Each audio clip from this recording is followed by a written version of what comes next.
Hello and welcome back. Starfarers is here and we missed you so bad. Did you do something different with your hair? Did you get a haircut or something? Because it looks great.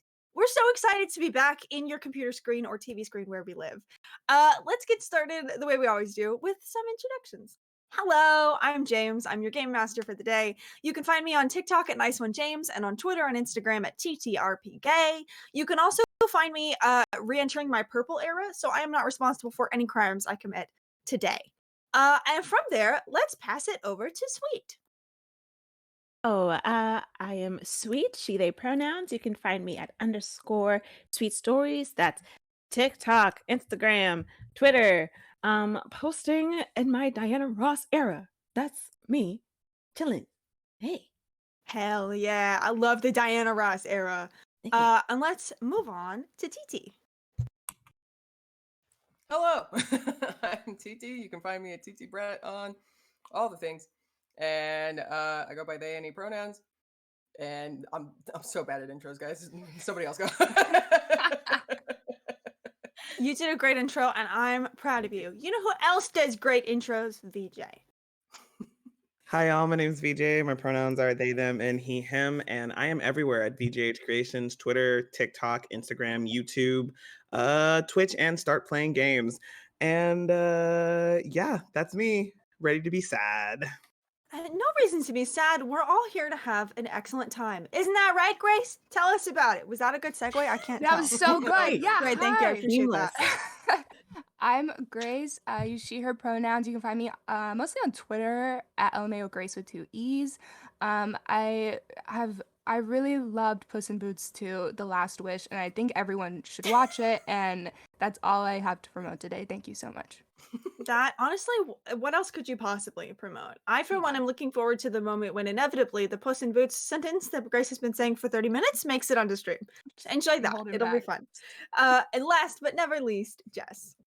Hi folks, I'm Jess. I use she, they pronouns. You can find me on the internet at Seriously, and you can also find me in your local Trader Joe's just fucking it up because I am officially in the States and I am taking full advantage of Joe's house.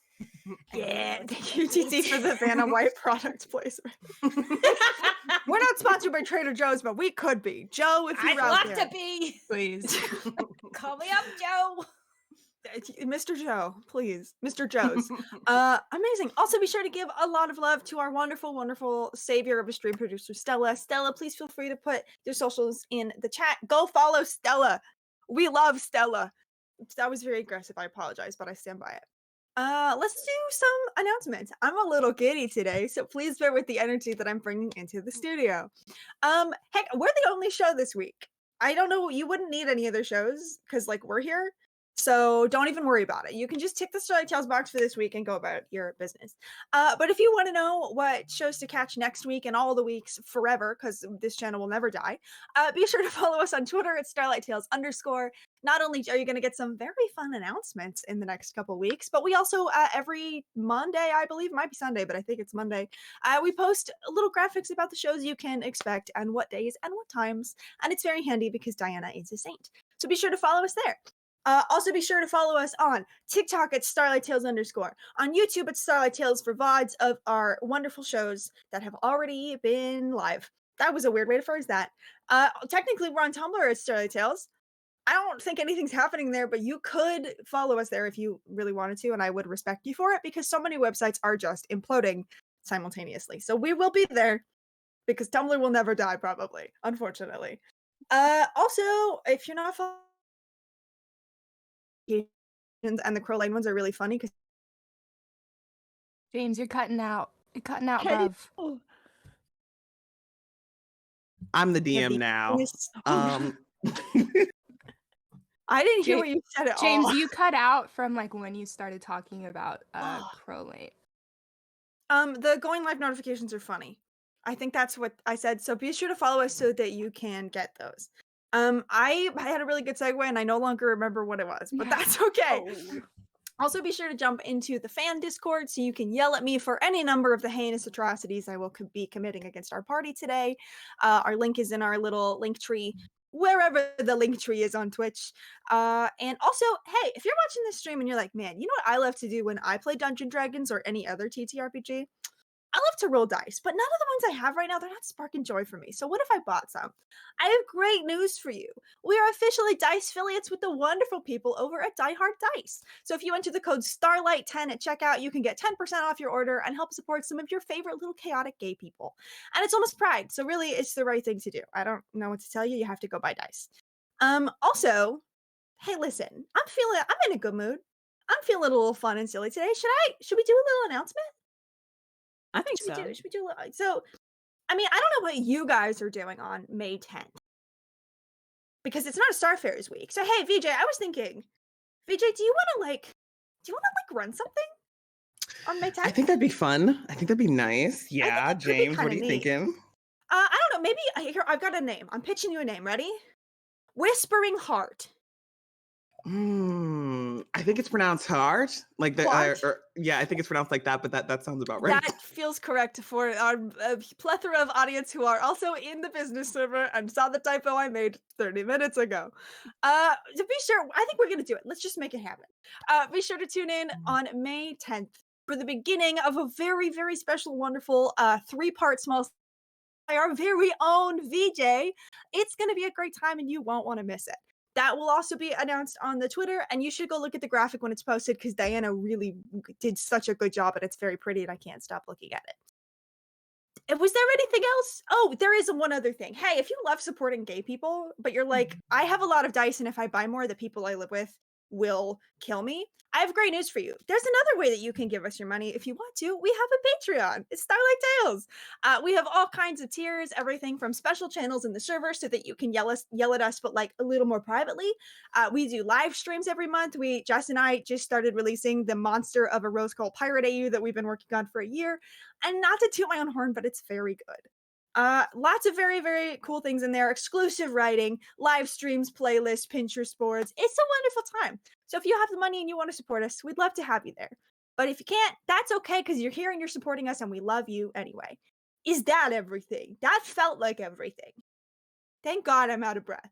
Then without further ado, everyone grab a snack. I know it's getting a little warm, but if it's cold where you are, get a blanket, settle in, and let's get ready for tonight's Tale from the Hearth.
Welcome back.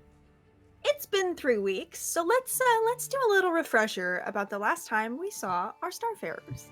So the last time we found our party, they were still reeling from the events of the Divine Summit, where it had become abundantly clear to them that the gods were preparing for and expecting the worst case scenario. After a few quick conversations with the gods still lingering in the room, our counselors followed after where Zirian had disappeared, finding a door made of pure magic. Inside, they found an idyllic beachside home that they quickly realized belonged to the Lord of Shadows and the Lady of Whispers themselves, with the king himself staring out into the sea. Upon realizing they were there, Zirian sat at his table with everyone and had an honest conversation about everything from their current situation to times long since past.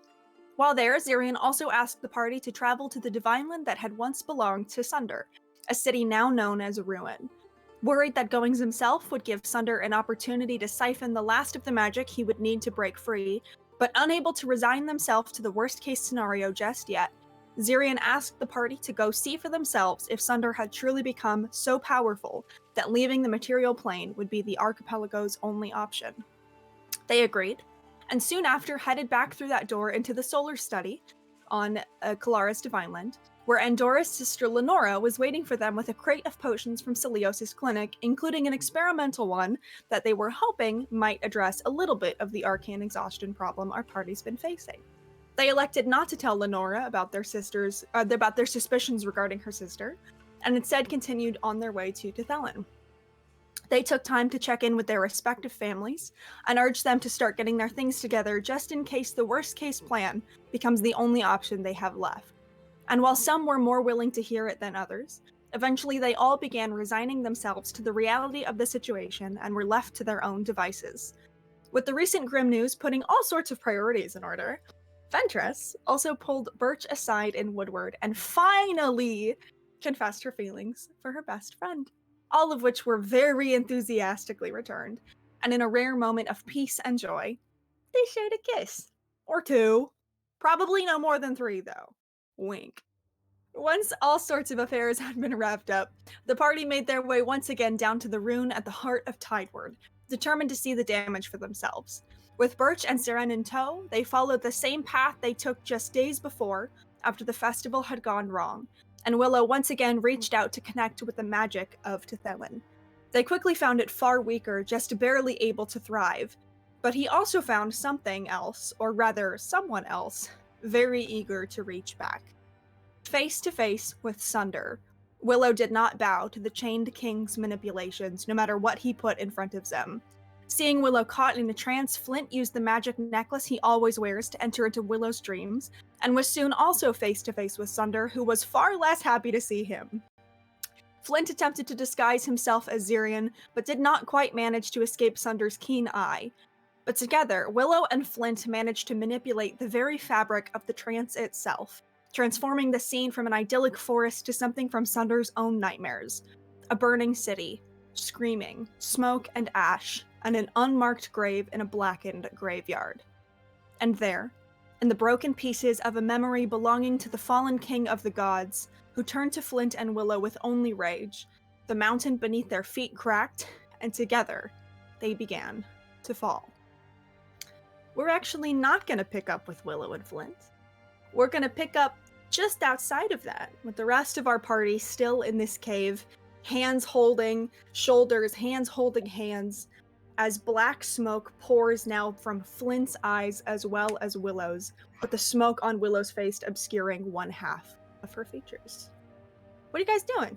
Any teachers vibing? I was not expecting this. I gotta give you a little chance to do So shy. something. Yo. Also, as a note, it's been a little under a minute since Flint went back in, but there is a lot of smoke in this room. Yeah. I think when Flint jumped in, Pamali was relieved of okay, someone's going in there, but then seeing them sit there for a minute, she kind of gets a little freaked out. Sure. And Birch is probably freaking out too. Yeah, Birch is just shy of hyperventilating at the moment. Yeah. Girlfriend. I think that Pamali kind of just turns to her and goes, Birch, just Yeah? whistle for me, okay? Can What? you do that? Just do Willow's whistle. Like for me, a please. song? The Willow's whistle. The Okay, just do Okay. that. Okay? right now?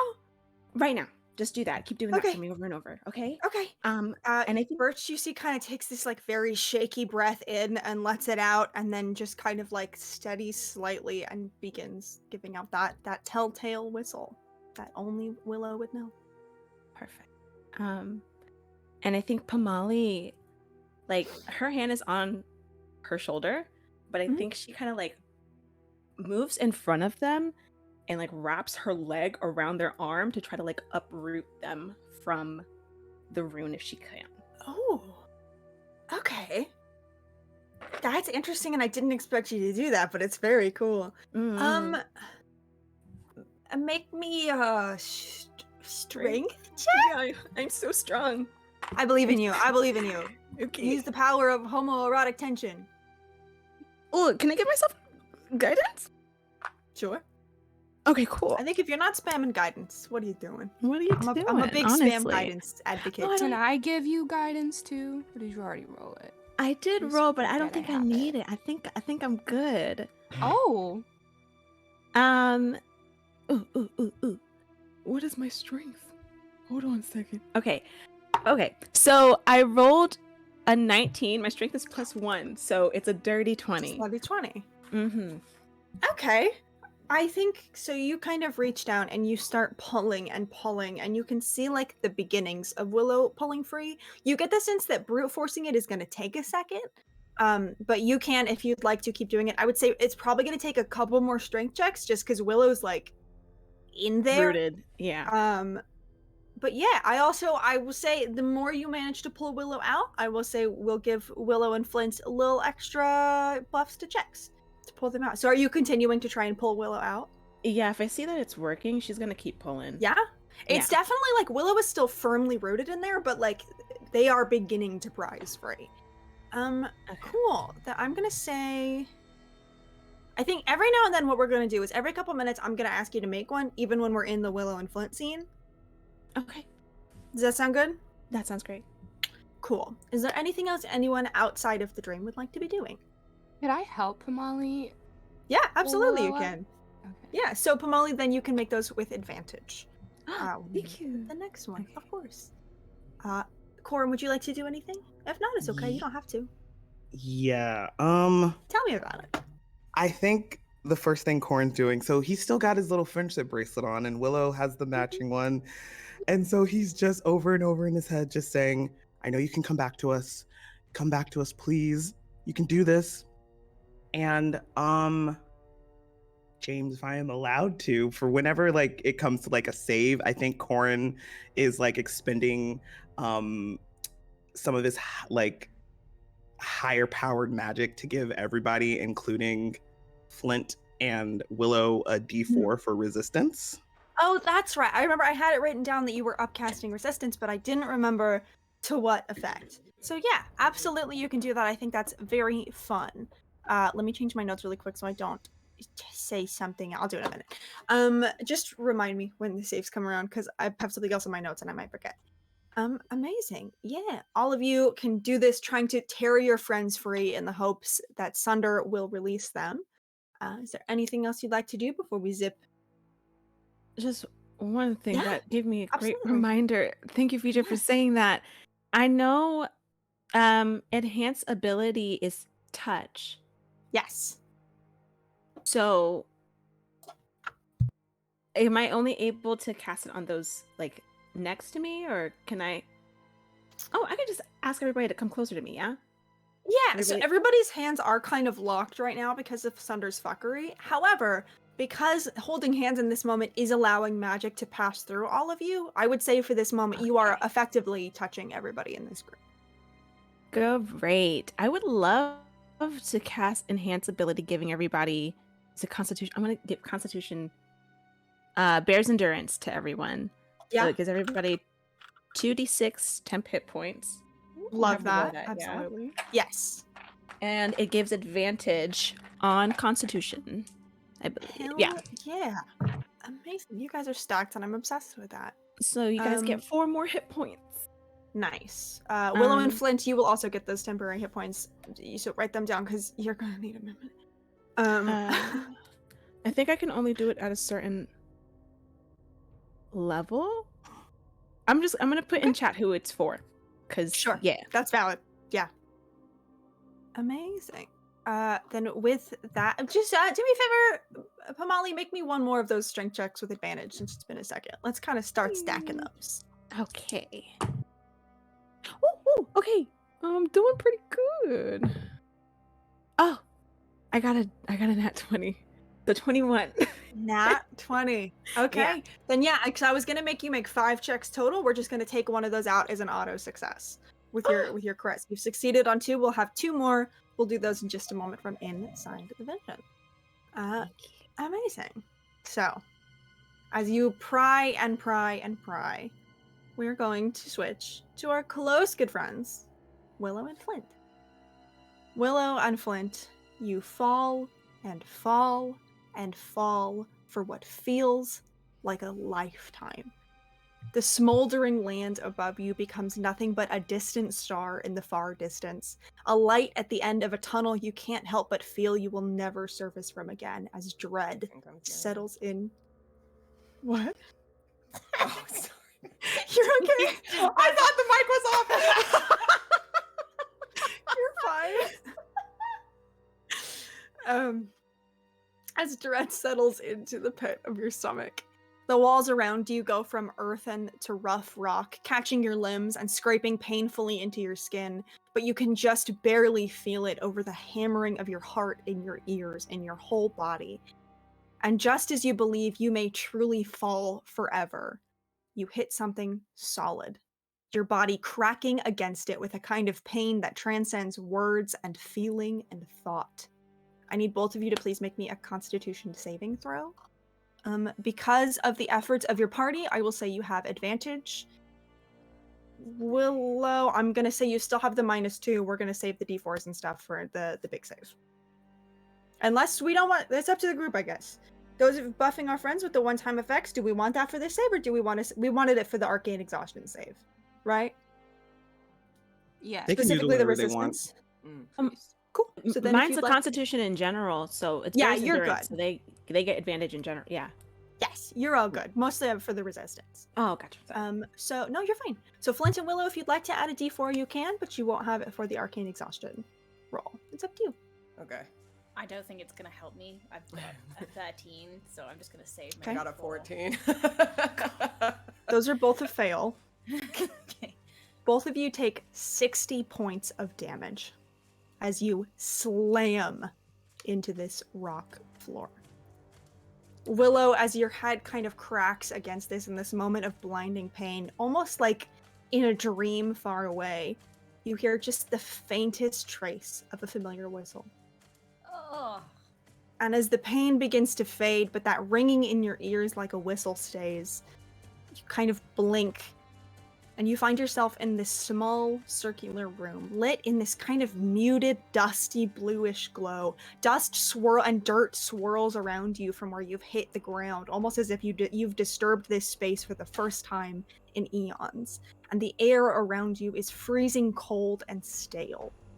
And from behind both of you, there's a voice, a familiar voice, that says, "Since you seem to want into my head so badly, I thought you might like a better look at my reality."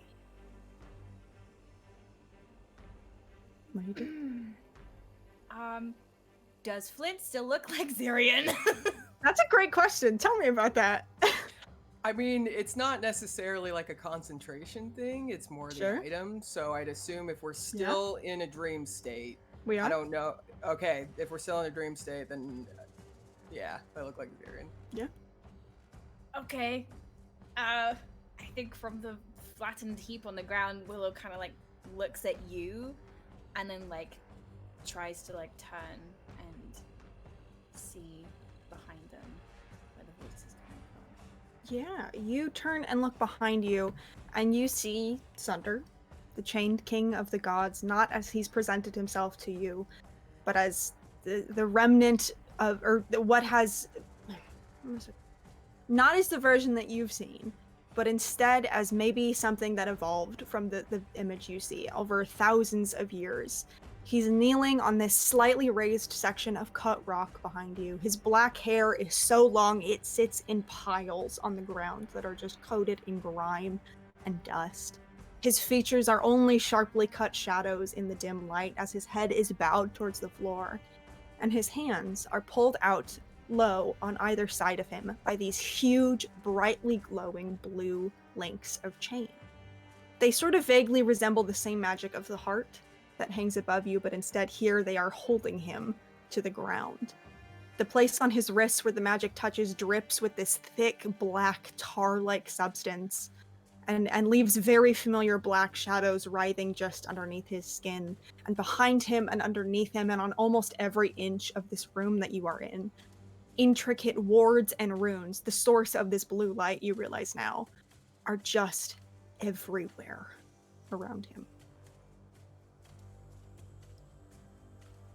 Does all of this look secure, or does it look like it's dying in any way?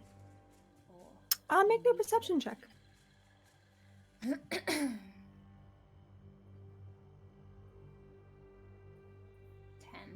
Nope, 15. 15.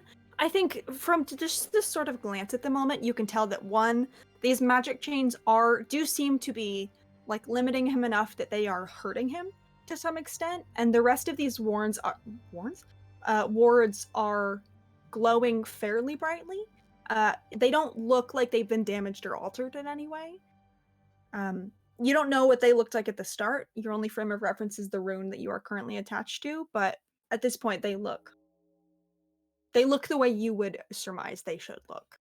Okay, and there's nothing else that kind of, aside from the chains and the runes, nothing else that seems out of place. There's no one else in the room with us. Nope. There's no exit in this room. There is no exit. You are at the bottom of a very deep and dark hole.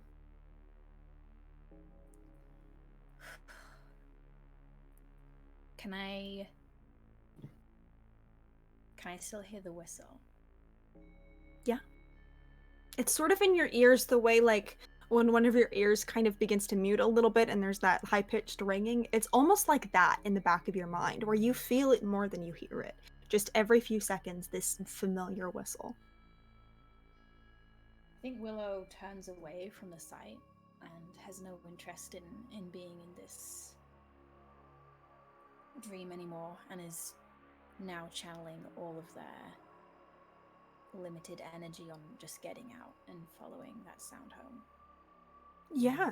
Go ahead and make me a wisdom saving throw. I will give you advantage because of the efforts of your friends who are trying to tear you out of this room. I think while Willow is doing that, Flint kind of glances over at Sunder and kind of like looks at this situation that he's in and just kind of goes under his breath, "That's a little sadistic. Could have gone." He kind of like you can't see his face, but you kind of hear like a huff of a humorless laugh, and these sort of like his eyes look up at you, but in this dim lighting, it's almost just like two silver beads that just are the only thing that are shining in this light. And he looks at you and he kind of goes, "Yeah, I'd agree. I don't blame Willow for not being able to look at it. I wouldn't want to either." 26. You weren't such an asshole. Sunder just kind of stares at you with this white hot, like he's boring into your soul. Like he's rifling through your mind and he's picking what he wants to take out of it. It's a stare you haven't seen in a long time, but you are familiar with it. Yeah, 26. The walls only for Willow. Hold on, I still hear Azirian just go, "He's such an asshole." Can I make some kind of like insight check after that, being like, "Okay, who the fuck are you?" I think that interrupts what I'm trying to do, because I think Willow's like following this thing home, and then he hears Azirian's voice. "Yeah, it'd be worse if you weren't such an asshole." It's very powerful. Yeah. As you kind of like begin to try and get out of this, both of you can see like the walls around you, like the light flickers slightly and comes back into vision, almost as if this illusion is trying desperately to stay up for you. And in that kind of moment where you refocus on Flint, it once again kind of flickers back into steadiness. Pamali, if you could make me another strength check with advantage, please.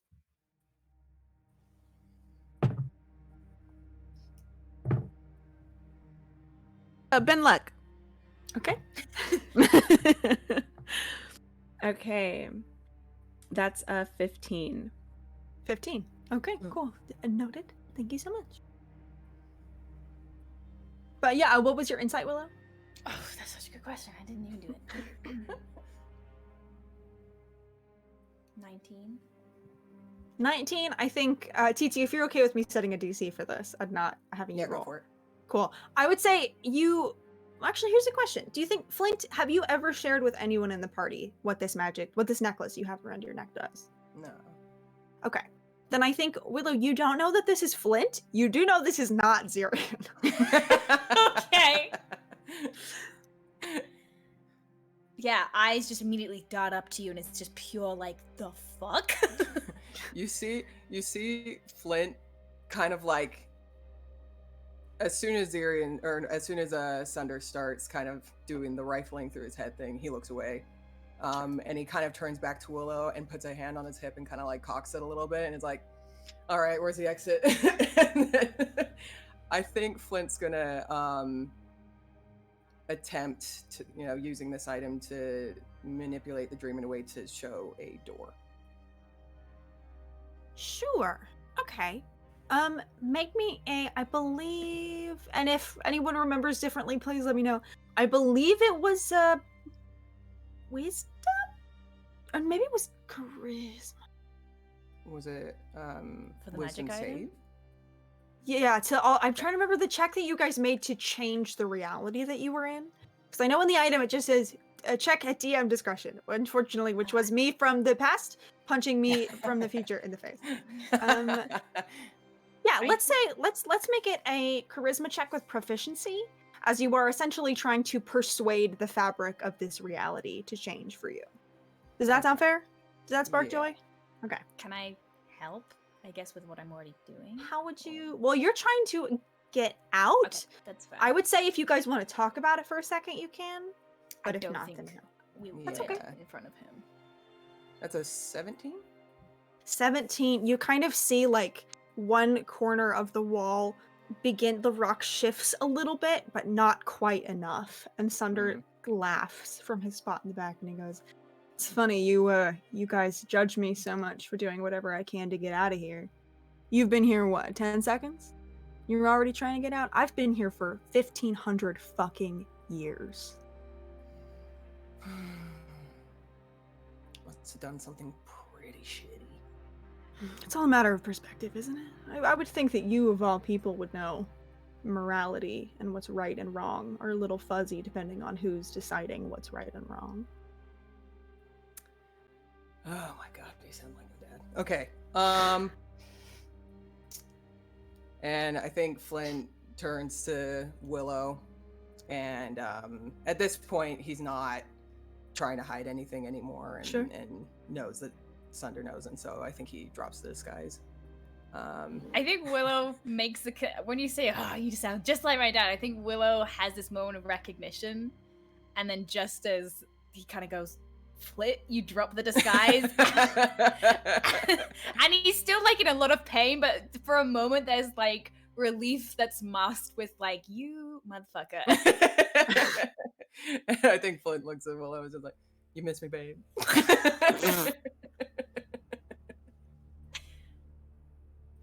Okay, getting out.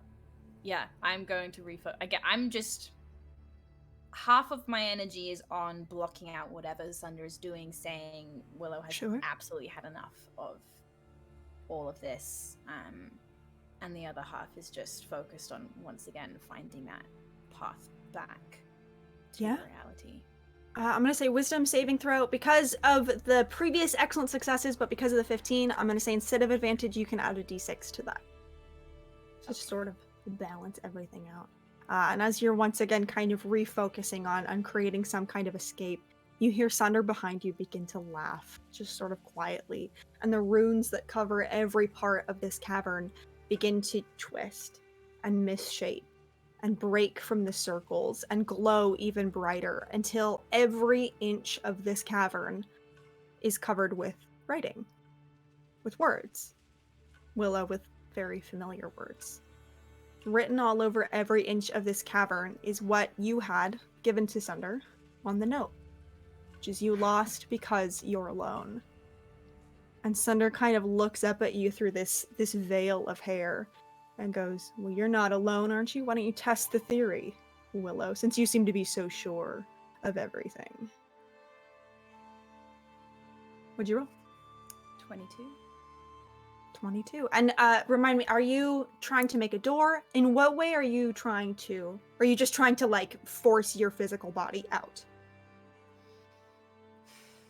I don't think Willow. I think Willow understands that this is not a physical thing, Sure. and that if they opened a door, they could just as easily walk into another room of Sure. Sunder's making. And I think Willow is just trying to find, like, walk back through the path he kind of walked here, and she's just trying to find a way out of this nightmare, but I think is now making a focused effort on, now knowing that Flint is with them, Mm-hmm. on trying to find a way out for them as well. Isn't quite sure Sure. how Flint is here, but is trying to do it for both of them. Sure. Yeah. Pamali and Birch, where you are trying to prise Willow up, you see Willow's eyes are still shrouded in black, but you see just like one part of, remind me, you have your feet connected to the room, right? Yeah, she probably had yes. to step on it to pull them up. Sure. Wait, who, Willow, me or- though. Sorry, Willow. Oh, Willow's sorry. on their Yeah. hands and knees. Their Right.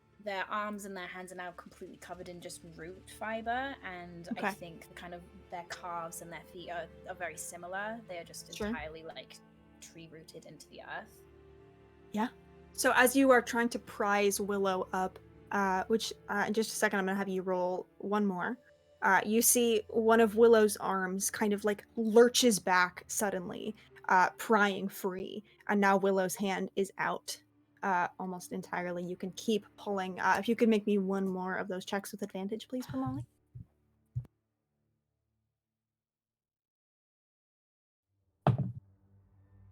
Ooh.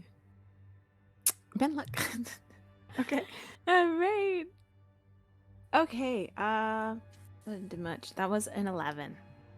An 11. Okay, that's Mhm. okay. This sort of like jolt from Willow sends both of you off balance a little bit, but you can sort of bear down and get ready to pull again. We've evened out because your first two were so good that it's okay. This has not done a Yeah, ton yeah. of damage. It's okay. But you can see Willow is very clearly also trying to meet you in the middle to do this. And Birch, still full body shaking, is just whistling and whistling and whistling over and over again. Willow, the way this looks for you as you begin to feel just the beginnings of and Flint as well, just the beginnings of a little bit of weightlessness in your stomach. The way this manifests is sort of built into this rock wall. You see like 5 glowing steps, as if stairs, come out from the wall. And you see the beginnings of more kind of coming out a little bit further up. I'll probably have you make one more here in just a moment. But as these sort of begin to shift out, you hear the clinking of metal behind you. And Flint, or correct me, you're not looking at Sunder anymore. You said you No, looked I was away. looking at Willow. Okay. Both of you begin to hear the clinking and straining of metal behind you as Sunder begins to pull at these chains. What do you do? Are you just ignoring him? I won't be offended if you ignore him. It's okay. I think Flint leans towards Willow and just says, "Look, I got in here with a magic item. You wake up means I wake up, or I knock myself out. Either one, but What? I'm just saying, don't worry about me. You wake up, I wake up. Okay. Just saying." It's so confused by how calm you are.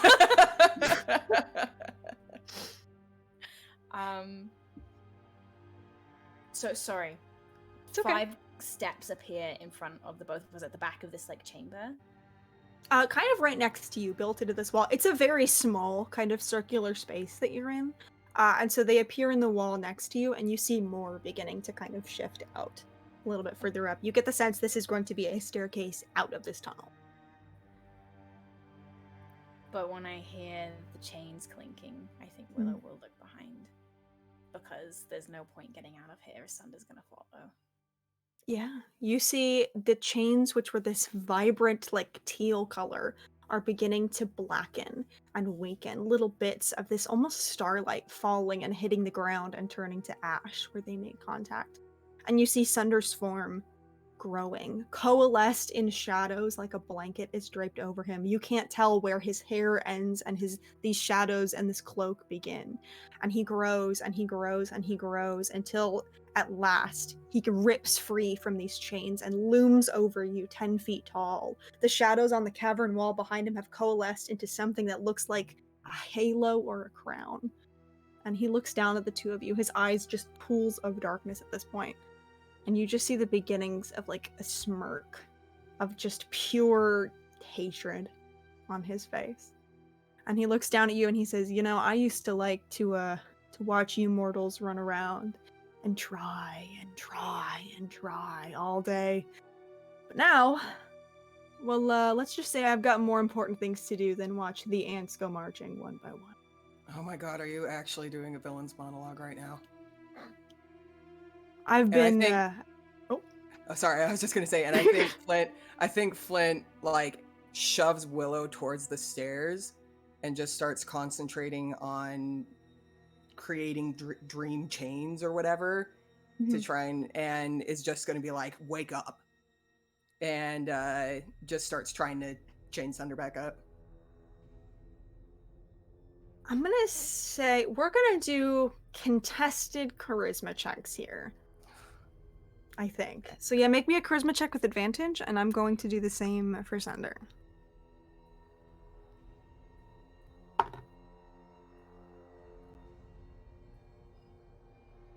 What'd you get? Oh god, Dude! it's so bad. I got a 4 and a 6. Wait. What is going on? Holy shit, TT. Well, with a that's so 23, you Good begin charisma, too. What the fuck? you begin kind of trying to reshape these chains, and just as they sort of come together, they break apart again. You get the sense that this magic is so corrupted that you are not able to form it into anything anymore. But Sunder kind of looks down at you, both of you, as more stairs begin to kind of pull free in this cavern. He looks at the stairs, and he looks at the writing on the wall, and then back at you, and he says, "You lost because you're alone. Well, I guess it's a good thing I'm not alone this time, isn't it? Good luck getting out of here, though. I'll see you soon."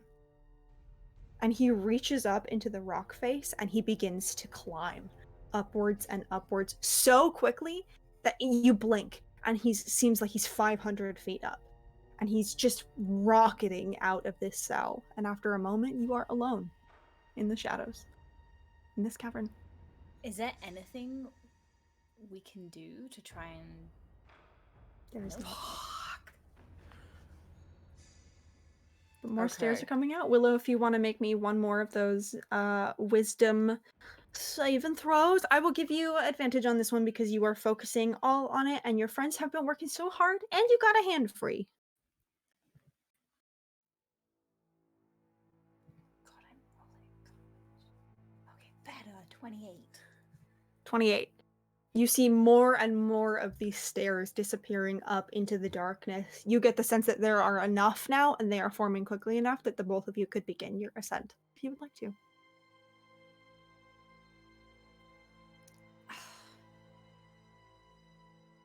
I think Flint, like, as soon as Sunder is out of sight, runs over to you and grabs your hand, and you can feel his hand just shaking.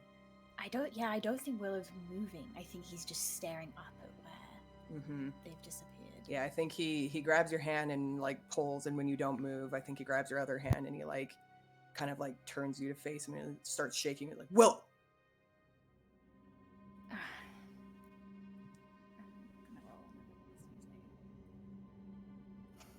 Not really responsive. Fuck. Okay, I think Flint's literally like Flint's like half your height. And so he's like reaching up and trying to shake you. So I think Flint uses I don't know if I can do this.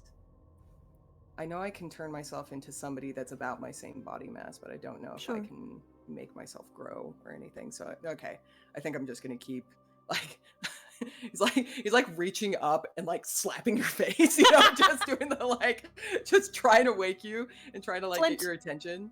How big are you trying to grow? Big enough that I can lift Willow. Like if you just want to Like go bridal up carry. like a mechanical size, I'm fine with that. If you just want to like be large and be able to carry him. Oh fuck yeah! Here's the Okay, thing: then I'm gonna Sunder grow. is no longer here to contest your attempts at shifting this trance. So it is Okay. far easier. Like if you were saying if you wanted to be like 500 feet tall, I would probably say no. But if you just want to go up, that's fine with me. Okay, I think, yeah, in that case, I think Flint's gonna kind of, after attempting to smack some sense into Willow and not getting a response, they're gonna try and grow, so that they're at least big enough to bridal carry Willow. Yeah. And they're just gonna, lift Willow up and just start climbing the stairs. Yeah. And I don't know if you kind of come out of this at all or if you are aware, but let me know when you become aware. Wisdom saves.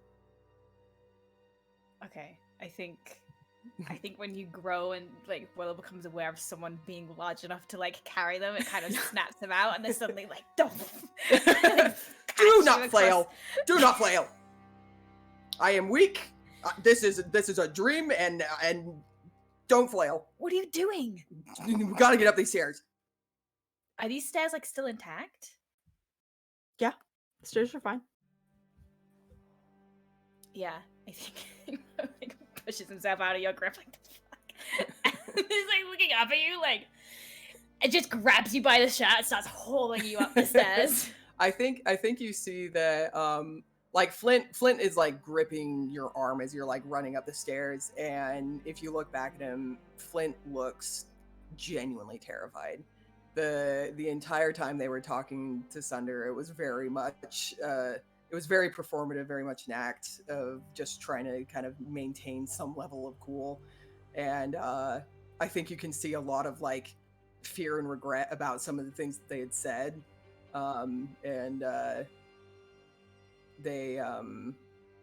They're just kind of in a panic right now, just like trying to get out.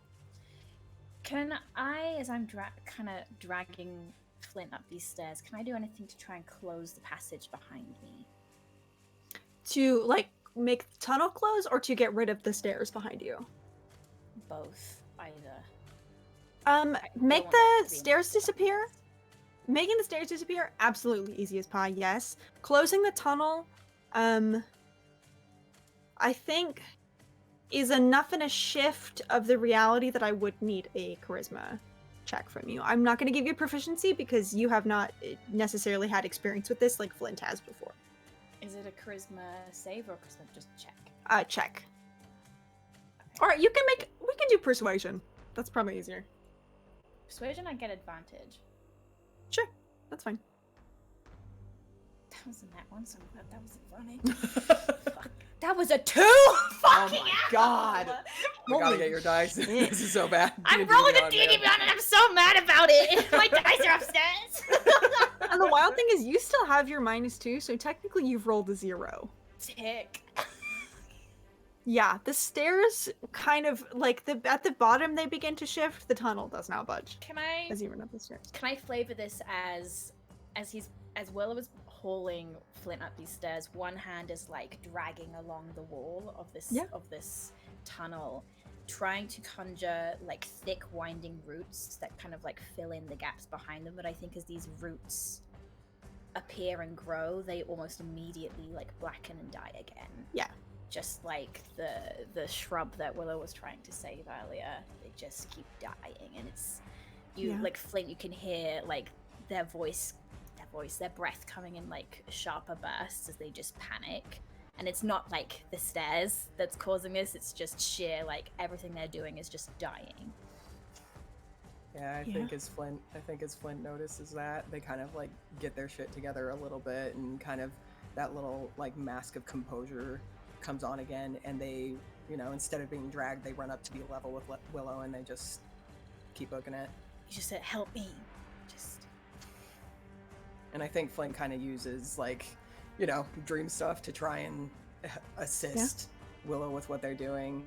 but is very much kind of in the headspace of like, just get out. This isn't gonna work. Sure. Yeah, So- I will say without a check, you can kind of put just a little bit of your consciousness into this. And you see where these roots and vines have become this like gnarled and blackened. Parts of them begin to weave together just slightly. The area in the center of this has not closed, but you see the beginnings of these blackened vines sort of weaving very loosely together in hopes that potentially one day they could close entirely in the center and make a little net, question mark. Yeah, you guys are running up of these stairs. They are made of rock and they're uneven, and so both of you have these sort of moments where you take a step and there's just a moment where your brain says, we're gonna fall, we're gonna fall, we're gonna fall, and you look down and you are so high up. There's just that unsteady lurching of your stomach, but you catch yourself and you keep running and you keep running. And finally, after what a period of time that you cannot even measure, you know that you fell for a lifetime, you feel like you've been running for a lifetime. You don't know what that translates to on the outside, but finally, the opening of this, which is now no longer a burning city, but just this sort of like bluish gold light. You can reach up and touch it if you want, and you can feel the comforting warmth of it. You are so close. What do you do? Try to get out. Yeah. Yeah, you kind of like reach a hand up as if to like pull yourself over a I think ledge. I push Flint ahead of me. Okay.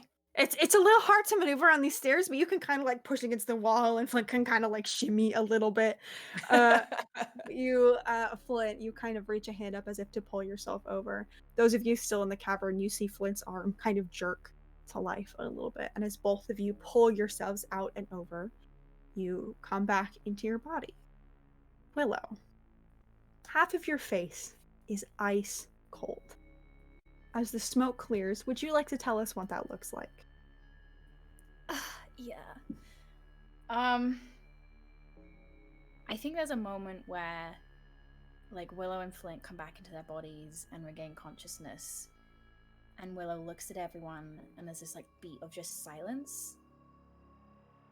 And I think everyone can see that half of like there's this like splinter of Willow's face that is just completely leached of color. I think Pamali, you have seen this in your own nightmare. Mm-hmm. And I think Willow locks eyes with you and then just buckles to the floor. And black shadow starts like bursting out from a point kind of like by their temple and starts writhing and spreading like faster than anyone can like do anything up their face, into their hairline, down their neck. And Willow's just screaming, like writhing. And tears, I think one of their hands has torn out of the ground, and the other one that's still covered in roots tears out of the ground as well to like clutch at the side of their face, and the roots attach to their own face. As Willow uses the innate like pool of magic, healing magic that they have for themselves in the only way they know how, and it manifests as bark splintering across their face, trying to contain this black shadow before it spreads anymore. And there's this like shard that just appears and splinters, and there's a streak of hair that just immediately dies and withers. And I think this doesn't last any longer than maybe 10 seconds, but then there's just like silence. And as this happens, if everybody could please make me a Constitution saving throw, I would appreciate it. Those of you in the message, wait, I will scroll up and let you know who has advantage. Willow, Flint, Birch, Corin, and Ventress all have advantage on this. Ventress, you can double your proficiency bonus to save because Thunder still kind of likes you a little bit. Everybody can also add a d4, and Willow, you are still subtracting 2.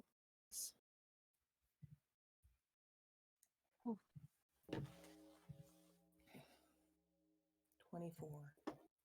24, that is a success. What was the original roll? I'm so sorry.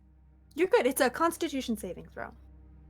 And actually, I'm going to call names because the DC is different depending on where in the order each of you is. So Willow, what is your 13? That is a fail. As you feel this sort of familiar and altogether unfamiliar, these two separate sort of just ice cold feeling kind of into your skin, you take 2 extra levels of arcane exhaustion as you were so tapped into this magic. There was no way you were not leaving without 1, but in this moment of blinding pain, you are leaving with 2. You are subtracting 6 from every ability check and saving throw for the time being. Flint, you said you got a 22? 24. 24, excuse me.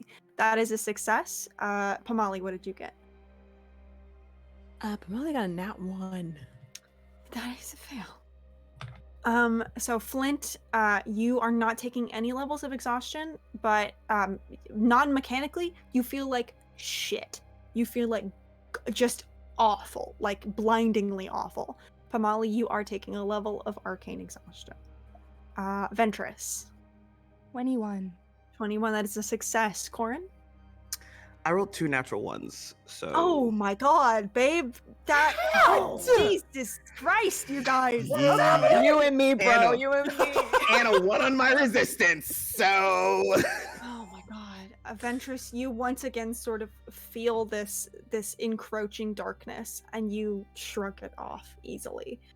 Corin, for the first time, you take a level of arcane exhaustion. You feel bad. Saren also succeeds, sort of staggers a little bit, but reaches out to try and catch Flint, as this sort of like almost electricity that was keeping all of you attached to one another breaks, so you can move again. Birch, however, even with advantage, takes a level of arcane exhaustion as well. You see that sort of familiar black begin to swirl around their forearm, and she kind of sways a little bit and braces a hand against the wall and leans over and just begins to vomit. Oh. Oh my god. I think And- Ventress is gonna go grab her and like hold Yeah. her hair back. Yeah. I She's think her it's whole fine. body is like shaking violently. But she reaches out and she kind of takes your hand and then steadies them a little bit. Yeah, when Willow starts screaming, Pamali like Sure. lunges herself at them. Like seeing the faded part. I think she's trying to like go through her bag and like looking back and forth of them like trying to heal themselves and seeing if she can grab whatever potion is in her bag, but it's just happening so quickly and she doesn't really know what to do, so she's just grabbing them and just trying to see until they just stop. I think Willow, once this is done, is just sobbing and just like clutches you and is like, I couldn't fix it. I couldn't fix it. I'm so sorry. Don't apologize, Willow. I couldn't do it. You tried your best, Will. And one of the eyes is not crying because the usually green iris that is there is now infected with this. It looks like it's dying. It's this like partly green, partly brown. Are you... eye. Well, right, you are what I'm concerned about right now. Are you still in pain? He's just crying. I think she just holds them, just pulls them in close. I think she actually tries to see if they can get up. Can you stand up, Will, at all? I don't think so. I think he's just being held by you. She just holds them until they're able to settle a bit, and she's just shaking herself. I don't think Pamali is crying. She's just holding them as close as she can. Just Yeah. Flint, you feel Saren's hands kind of come up to your arms and turn you around almost a little bit more violently than he probably means to. And when they look at you, their hands come up to your jaw, and he's just looking. Are you okay? I'm fine. I'm Are fine. you okay? Are you And sure? I think Flint is glancing over his shoulder at Willow and just kind of Yeah. kind of gently pulls Saren's hands away and starts dragging him over towards Yeah. Willow and kind of drops down next to Pamali, and puts kind of like an arm around her. Is he I don't know. She's just looking over, seeing if there's any other marks as well, or anything else that she can see. She's just checking them over. Yeah. I mean, you see sort of that same like familiar shadowy mark on Willow has expanded, has not only doubled in size, but a little bit over as well. And it is swirling just kind of under their skin. Can and- I ask a question? Really quick? Absolutely, you can ask a question. When we were in the dream, Mhm. did it feel like other dreams I've been in? You know, like Yes. us falling and hitting the ground. So it definitely it didn't feel different in any way from a normal dream. With your experience, without even a check, I will say this felt very much like a dream. Okay. Do I still feel like I have 60 points of damage? Okay. Yes, you do. Is that In, normal? No. Well, I mean, I don't know how many like hostile dream Dreams I've spaces been you in. enter. But at this magnitude, no, it is not. You would know it's sort of the damage is translated a little bit differently. What in the dream to you probably would have been like bludgeoning damage is to both of you psychic damage in this moment. Got it. Okay. Yikes. And Birch, who's sort of braced against this wall, turns to look at you, Willow, and like shoves themselves off the wall a little bit to like get on their knees next to you, and just puts a hand up and grabs your shoulder. What was that? Are you okay? Oh my God, your face. Will. I think right now I don't think she's in a state to talk back, Birch. If you want to just help me. What the fuck was that? No idea. Sunder. A lot of stuff has been happening. Okay. Interest. I don't.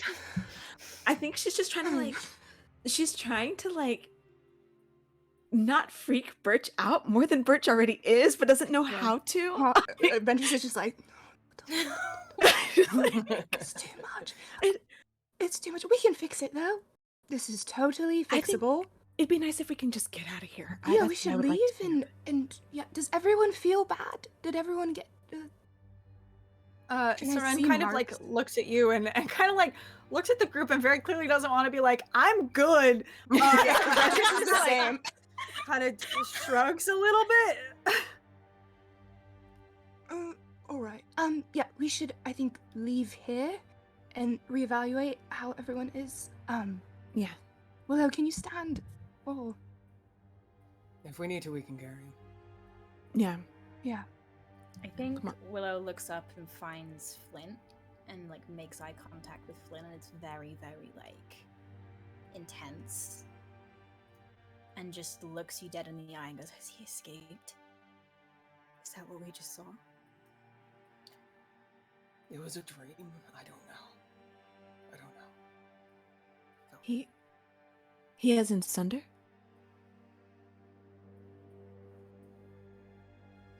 You think he Escaped a dream? Or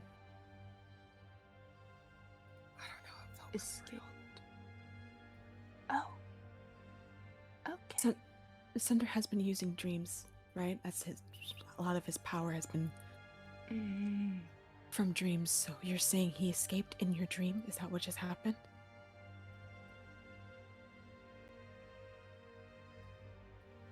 I don't know.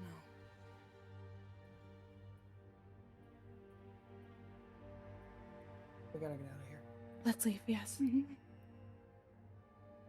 I think Pamali just tries her best at Willow standing, and puts their arm around her and holds them to try to keep walking. Birch is on your other side, Willow, and while the amount they're feeling shitty themselves, they aren't helping much. She is trying and sort of has one of your arms around her shoulders and is just gripping your wrist. And you guys can very easily make your way back out into Tideward. Where are you heading? Where are we heading? Oh, Yeah. fucking God. Pamali? Yeah? If you'd like, we could go to my house. It's probably the We closest. probably and just shouldn't be out in the open. Mm-mm. yeah, let's go to my place. James, does when we're back up top, does anything look different? Worse?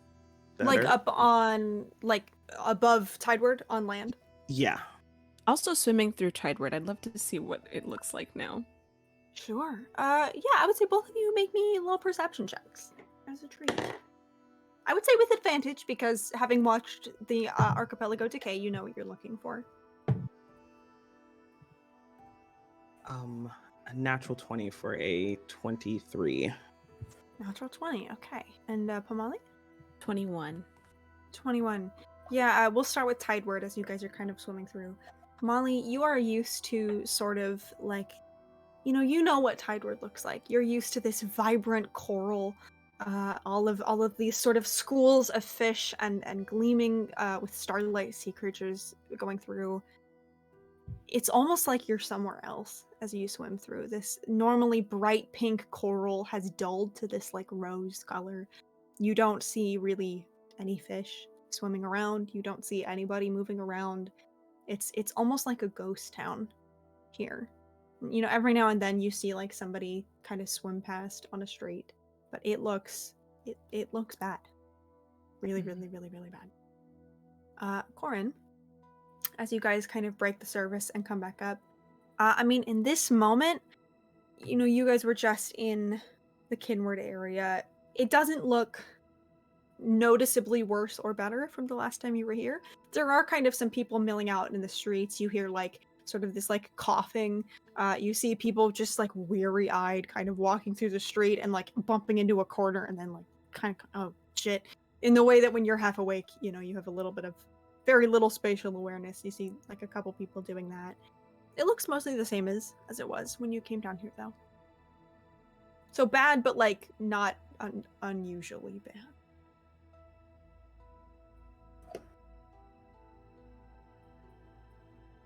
Yeah. She leads them to her place. Yeah, absolutely. You can get there. You weren't here that long ago, so things are still right where all of you left them. The moment we get there, she like sits Willow down and she starts rummaging through her bag immediately and hands them the experimental potion. It's like another one of those.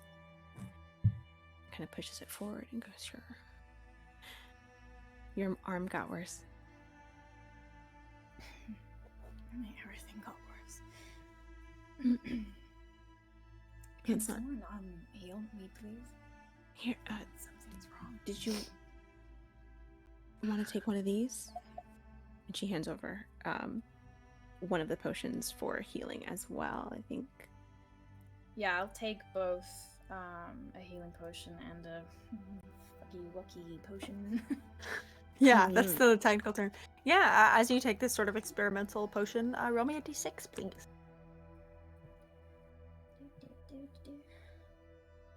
A 3.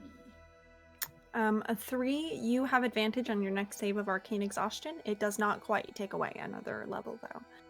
You feel a little bit, just the beginnings of that sort of like normality? Is that a word? Sort of come back a little bit. Your fingers, which are doing that thing where they get really cold and they're just like a little bit tingly, that lessens a little bit. And you take a breath and you feel just a little bit more you.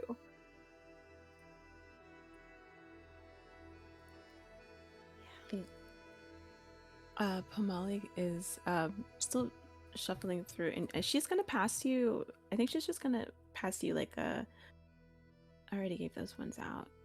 So the one that she has is a superior one, if you wanted to take one of those. Or she's gonna hand you a normal one. So either one of those two, a superior healing or a normal healing. I'll take a superior because I gotta get these hit points back up. Yeah. And then she holds up the last other two of the experimental ones and looks up like through the group and is like, who needs this? I wouldn't say no. I do. Okay. And she hands the over to the two. You don't have arcane exhaustion. Yeah, but I got hella hit points knocked down. That's not gonna. Oh, yeah, exhaustion. Oh, is it for exhaustion? It's for exhaustion. So I think she's gonna hand it to Birch and Sure. Corin. And she'll hand over the other greater superior healing to Flint. Birch kind of looks down at this vial in her hand and looks back up at you. Should I drink this now? What is this? I've never... It should help with the exhaustion if you're feeling really tired. Okay. Yeah, I'll just kind of like looks at you, Ventress, a little bit, like uncertainly. Yeah. And then we'll uncork it and sip it. Let me roll a little d6 for my close good friend Birch. And that's 5. Birch's level of arcane exhaustion disappears. That sort of black mark around sort of fades into nothing, and you see Birch like swallows and then just... Oh, that's great. That's some did you all get one of these? I don't want to because you look Willow, you look like shit, and I say that like lovingly because you're my favorite sibling. But that's great. Yeah. Yeah. Do we see the mark on Birch? You said it was Yes. on their wrist. Clear up. And who was taking the other one? I'll take it. Yeah, roll me a little d6. James, where is my mark visible? Like, I'm topless as usual. So anyone who took arcane exhaustion from this specifically, because you were hanging on to everybody and that's how the magic was going through, it's sort of like in your hand and up your arm a little bit. So yeah. Okay. That is a 1. A 1. The next time you have to make a save against arcane exhaustion, you can add a d4. Okay, cool. And I think, like, as Flint and Willow take their healing potions and whatnot, he'll, assuming it doesn't get their 60 points back, obviously, he'll look over at Willow, and there's just this, like, I don't know what his face is doing right now. Like, he's I'd say he'd be trying to control it and make it look like things aren't as bad as they are, but he clearly cannot. And just has this look of devastation as he's looking at Willow. But Willow, you do get back 37 hit points from him. And Flint, he's just gonna come over and sit next to you and just say, "You look like shit." And Rare occurrence. not so rare. And is gonna give back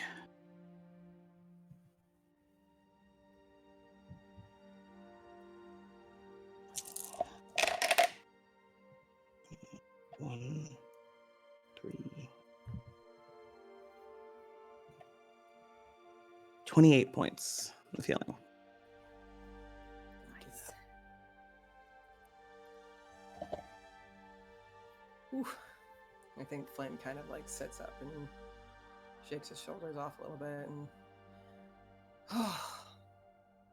thanks. Yeah, I think for the first time, like the kind of the fog like behind Willow's eyes kind of clears a little bit, and it's like the splitting headache kind of finally eases a little bit, and you just reach across and like squeeze your arm, Corin, and just like wordless thank you.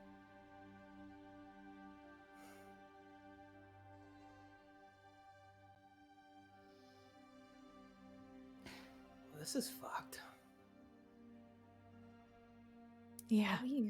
What were you doing? How did you do that? I think Flint reaches down and holds up the necklace that he has wrapped around his neck, and just says,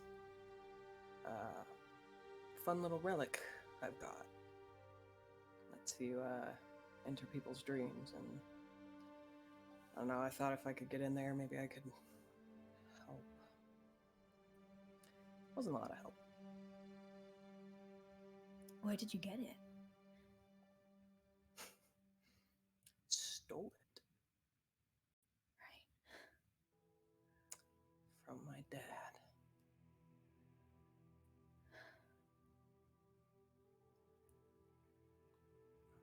Is he gonna be needing it back, or? I don't think I owe him anything, so he owed me. Hmm. Your father sucks too? Oh, he sucks so bad, Ventress. Yeah, don't they all? Hmm. Corn and Pomona. You two can leave. No, that's understandable. This is a shitty dad club. Get out. Right. Our father should hang out sometime. No, that's a horrifying thought. Probably. Yeah. Did Sunder offer you two anything? Not to make you relive what you just did? Willow goes quiet.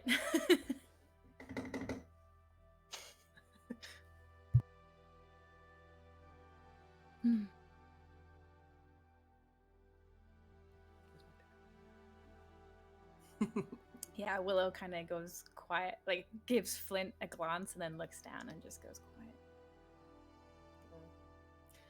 quiet. I think it was kind of shocked to see me there, so I didn't get any nice presents.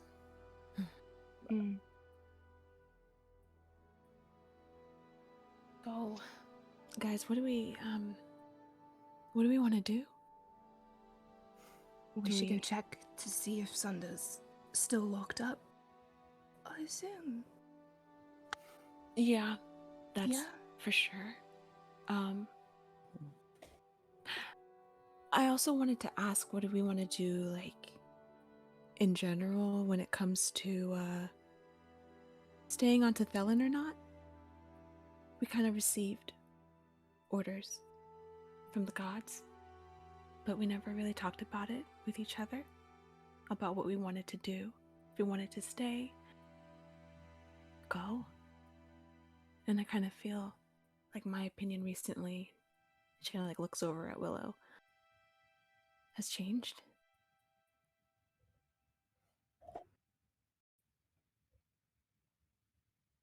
I think we have to leave.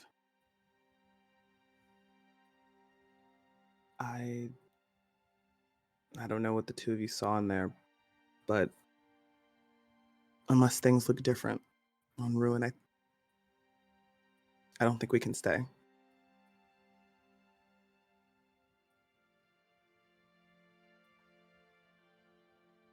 I don't think we have much choice.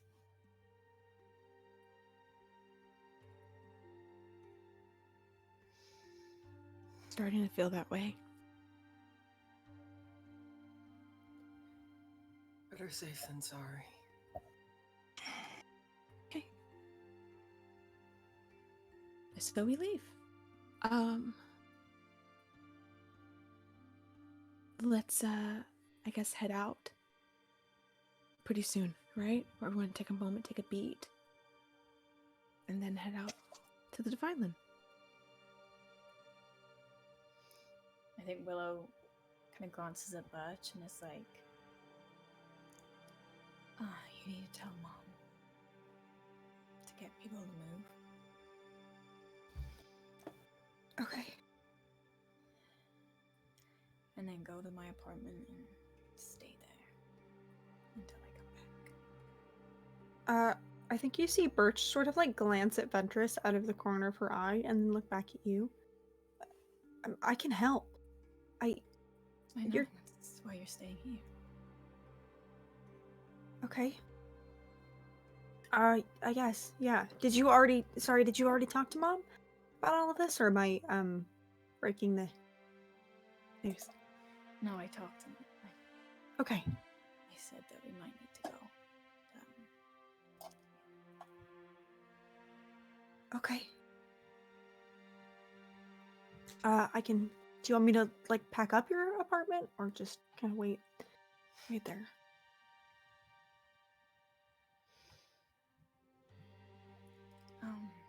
Just help the others. Okay. I can do that.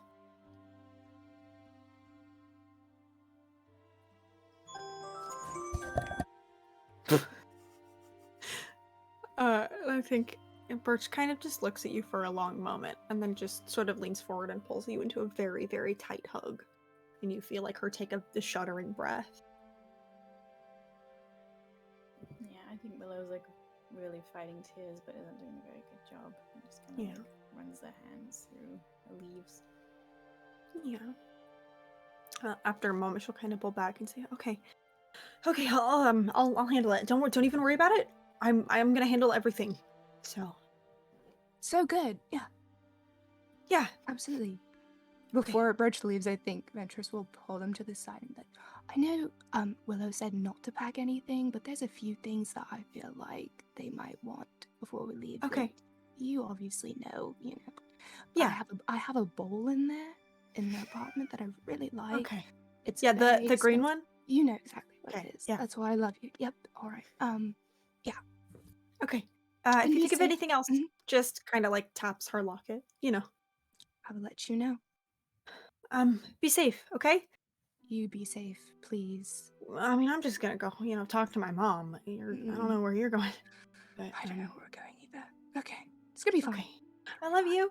I love you. Can't wait for our adventure in space Yeah. forever. This is gonna be fine. It's all gonna turn out fine. It's gonna be good for us, honestly. Okay. Mhm. Yep. Yep. Birch will kind of just reach out and like press a very soft kiss to your cheek, and then Birch will go.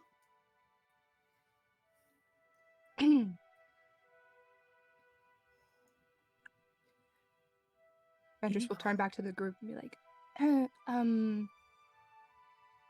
yeah, so how do we want to handle this? Or are we gonna tell people? Are we gonna Yes. split up? I feel like we should stay together.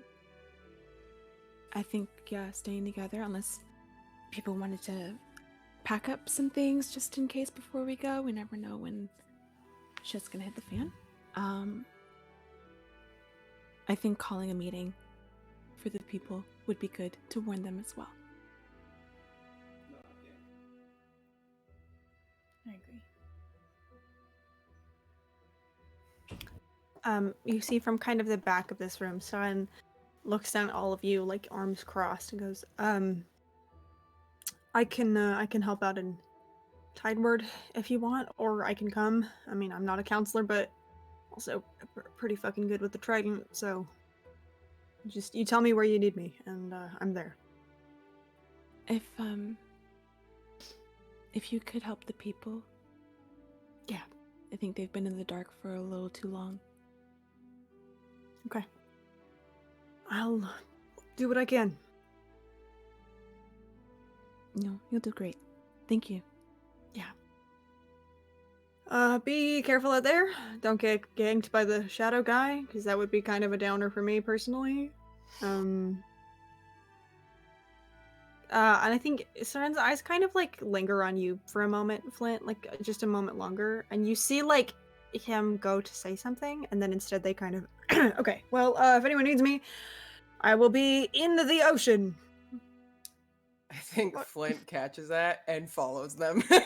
Yeah. You kind of walk out the door, and Saren is already just like leaning against the wall outside, and it's just like kind of watches you walk out and just waits for you to turn around and see that he's there and doesn't say anything. Hey. Can't go like that. What if I What? die and you just like that was the Don't last say thing you that. said to What me? the fuck is wrong with you? Why would you say that? Please don't die. I like I don't intend to. I really like okay. living, so That's good, because I mean honestly with an ass like that, like it would be a real shame. Really bring morale down on the archipelago to lose that. Right. Yeah. And I think Flint just kind of like leans over and he goes, "And you know, babe, you are really good with a trident, so I know I am. Thank you. it'd be a shame to lose that as well." So Yeah, keep well, yourself I'm not fucking going anywhere. I'm just gonna go argue with some old sirens at the bottom of the fucking ocean for 20 minutes. So safe. I think kind of like halfway through that sentence, Flint just reaches out and grabs them and kisses them. yeah. And you can feel his hands shaking on either side of your face, and I think he kind of pulls away and kind of rests his forehead against Seren's and just says, "You know, I know this is all kind of like new territory." Sorry, just to Raz. clarify, the god trying to kill all of us and stuff, or the It's not quite, but you know, like kind of on the same Okay. level, affection and like love and stuff. That's kind of like, you know, yikes? Yeah. equally as terrifying. But Okay. oh, I just said, um, we're gonna rewind that and just. Nope, it's too late. You said it. So. I wish I had like those spells that make you like forget shit. Yeah. Well, you don't. Too bad. So Mm. I guess you're stuck with me. So, yeah. It's Yeah. all kind of new and stuff, but I guess if the world, you know, kind of ends, I think I'd be really kind of bummed if I didn't tell you that you're like the person I've liked the most, you know? I'm pretty likable. Pretty hot. You're my taste. We'll go Ah. with that. Yeah. Well, I mean, you know, you're okay too. I just think about you like a normal amount. So Yeah. I mean, you are I guess punching. we're So. even. Okay. Listen, I don't know what the fuck's going on. I don't know what you guys are dealing with. But that thing you did back there was maybe the bravest thing I've ever seen anybody do. But you are not allowed to be brave anymore because if you don't come back from the weird fucking island, I will kill you. So, Got it. the rest is just we'll figure it out. We're smart guys. Yeah, we got this. Yeah. And, But it's new for me too, but it's like good new. good man. Good new. It's good new for you also, right? Not like bad. It's good. Okay. Good. When this is all kind of wrapped up, got a ship. You got feet to step on the ship. I do. That is one of my finer qualities. Can is we that I have... rewind to the point where I said love, No. and I'm gonna unerase that? And Oh, that's good because I had never erased it in my mind. good.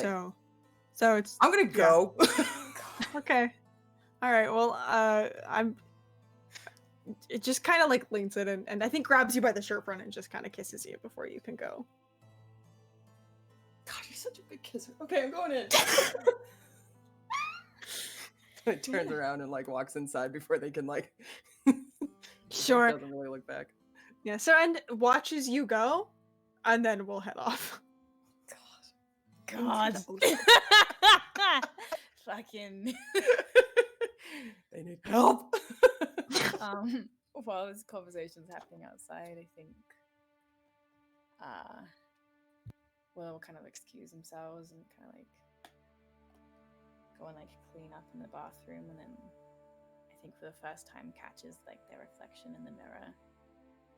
Just kind of stays there for a moment, like not quite knowing what to think.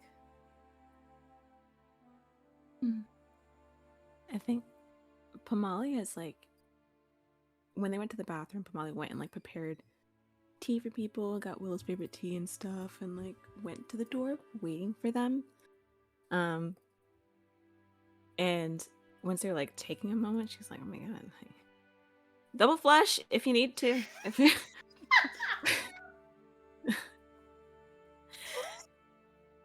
The door just like the handle like opens, but like the door doesn't really open. It just is kind of like an invitation to come in. And she peeks in, sees that they're looking in the mirror.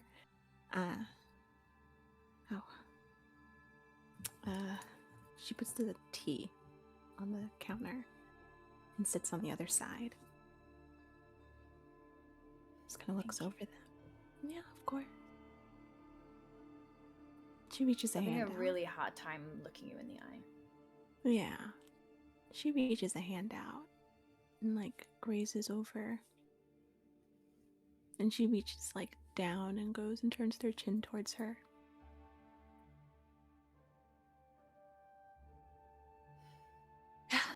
Hard day.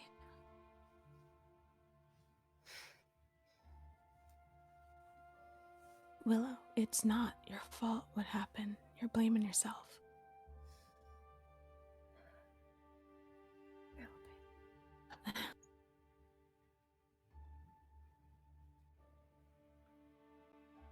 It's feeling like a lot of what's happening is out of our control. I know, but I just thought if I could fix one thing. Yeah, it's a big thing to fix. Something that Clara herself couldn't even fix, you know? And you're amazing for trying.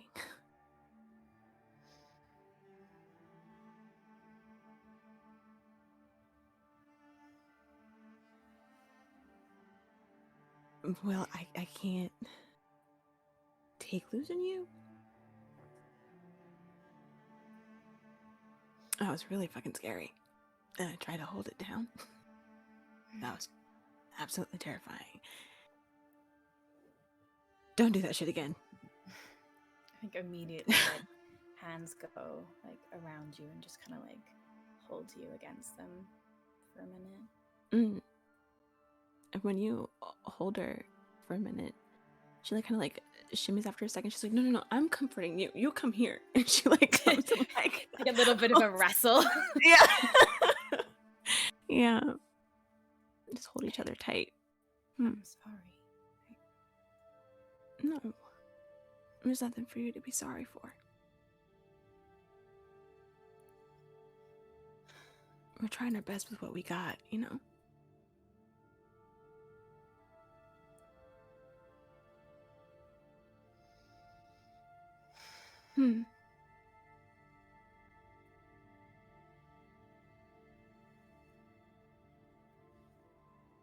Look,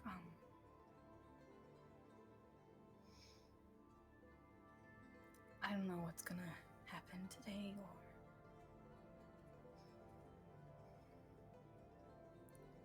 I'm not going anywhere.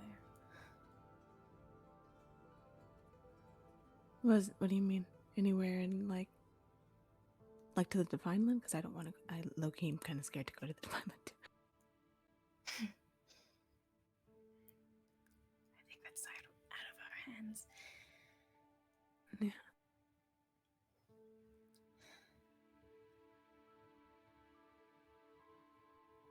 I love you.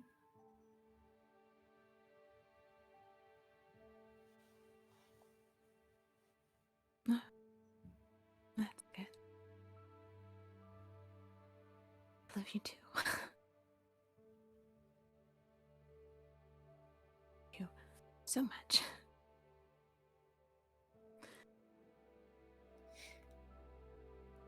That's the only kind of immortality there is.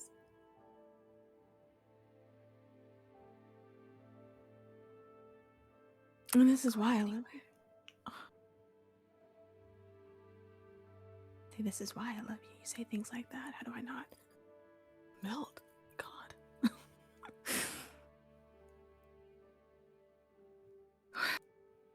Well,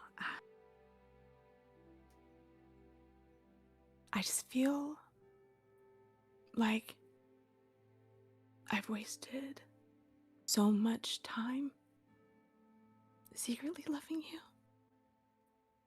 And I'm afraid now. And she's like holding their face. I don't know. I'm just afraid that we're running out of time for us to enjoy that love. I'm ready to figure out what's going on and solve it for our people, hopefully. But I'm terrified of losing everything. And she grips them tighter.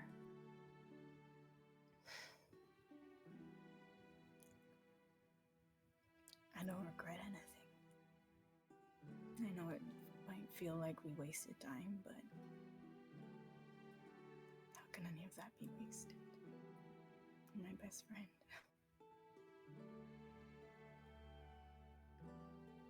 I wouldn't change any of it. Well, when you Not put it the- like that. Not the weird sleepovers or getting, too drunk. I wouldn't have done it any differently.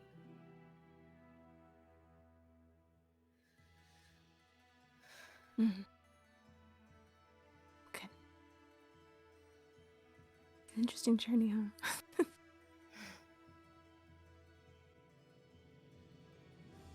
I wouldn't have wanted it any other way either, to be honest.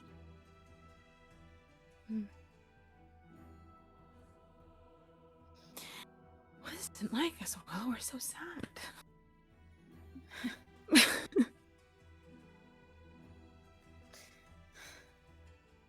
That's okay.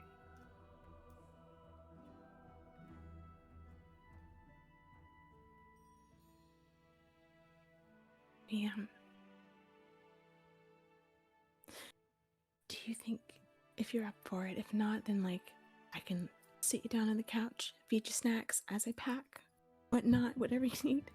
But I just kind of was hoping maybe you can help me pack up some things. Just, I get a little distracted easy. I just need to stay on time. Yeah, I got you. Okay. You don't know where half your shit is anyway. I don't. And then you put it up so high, I have no idea how to reach it.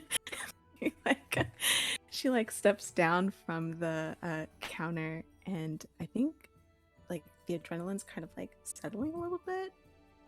And that nat one, she's feeling the exhaustion kind of hit her a bit more. She kind of wobbles a little, but she's good to keep going. Hey, are you okay? I'm good. I'm fine. Just a little tired. That's fine. We're good. Come on. She grabs them, leads them out. And as you guys kind of head back out into the common area with adrenaline fading and exhaustion setting in, that's where we're going to take our break. Don't change that Twitch channel. We'll be back in just a few minutes for all of your homoerotic, post-apocalyptic, I guess, needs. Get a snack and we'll see you soon. Bye. Bye.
Welcome back. I hope you got a delicious snack, sat back and thought about all the completely normal and not at all sad things that have happened.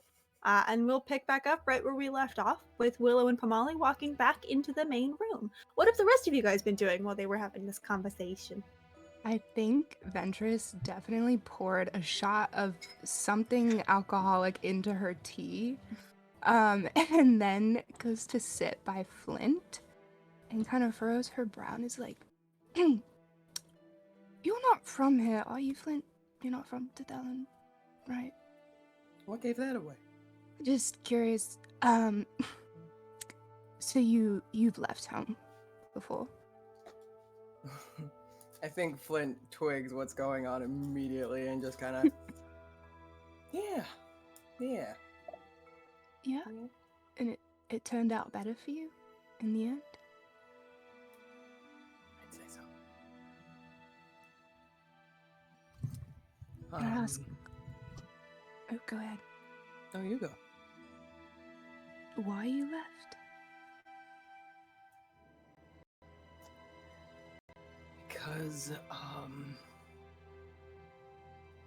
Because there was a big threat,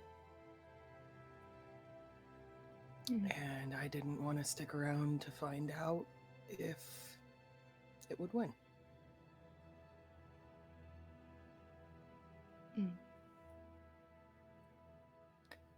But it wasn't easy. Kind of sucked. Took a while to kind of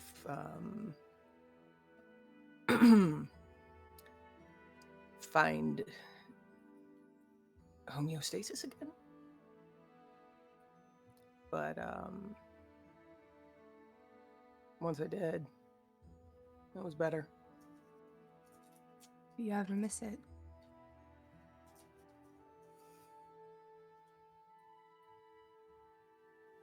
Aspects.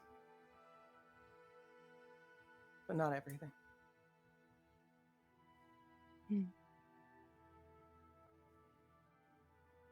But I guess when you go after what you want, you're always going to be leaving something else behind, you know? Yeah, you're right.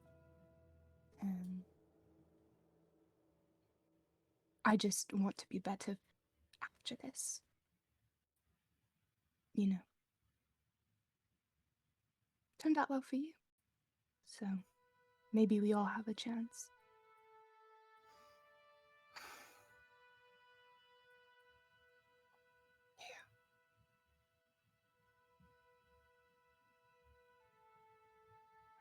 If you want, you can make an insight check. Oh, I'd love to. Where'd you go? Ooh. Oh, that's a 25. Oh, shit. All right, you see everything. I think Flint's usually pretty closed off, but they're so tired and they've just been through the fucking ringer. And so I think in this moment, their face is kind of less guarded than it usually is. And you just see this look that clearly says the thing that they found that was better, now they're losing that as well. You know, it's like this is the second time they've lost a place that they consider their home. And I think Flint's kind of grasping on to that idea that what comes next is better as much as you are. I think Bender's just gonna put a hand on their shoulder and just kind of squeeze it. Like, and, you know, we just keep going up. Better and better, right? Yeah, up and up. Just climbing. We're gonna have to get so ripped. So ripped, very strong, and hopefully no more life-shattering events, and maybe we'll peak. Yeah. Lovely thought. Lovely thought. You seem to have peaked today. You think? I'm actually think not so. feeling as bad as everyone else, but don't tell Hey, you them look that. great. Thank you. I feel good. Other than all Yeah. the others. I got to kiss. You know who else kiss looks Birch like and everything. so happy? Who? Oh. I c- I cannot express to you how much I've had to listen to Birch moan and whine and just like fawn over you, and I'm so thrilled. I am so thrilled. I am Good also job. so thrilled. Thank you so much. I'm sorry that I thought you were trying to. Yeah, what in the world? I think I was just projecting my own. Yeah, but it worked out. It worked out. It worked out so well. So well. Yeah. Yeah. She's like blushing and just like grinning. Like nothing actually is wrong. Yeah, I think Flint kind of reaches out and like ruffles your hair and then immediately smooths it back down, knowing you as a person. I appreciate it. Yeah, I think she'll just kind of rest her head on Flint's shoulder.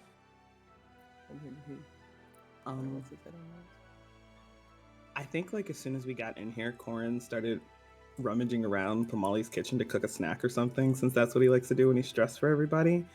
And it's just kind of silently crying, and anytime he like can't do it silently, there's like a loud noise in the kitchen, like he like whisking up some cookies or something. It's just a loud clang or whatever. I think he's like, I mean, the man's been saying the world's coming to an end for a hot minute now, but I think he definitely was hoping he was wrong. And even when he suggested maybe we all need to get everybody off of, the island, I think he was hoping he was wrong. And he doesn't have any confidence really that they're going to see something on Ruin that's going to show that they can stay. And it's just kind of hitting him and what that means for his friends and the rest of the people.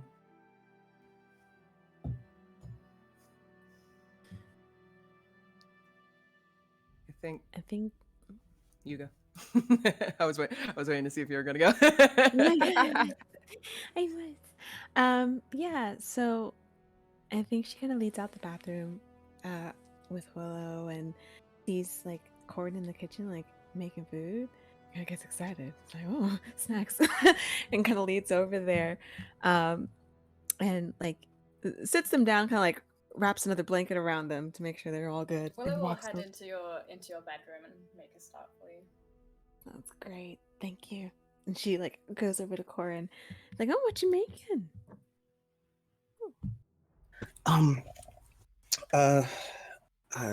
Orange raspberry cookies. Mm-hmm. Yeah.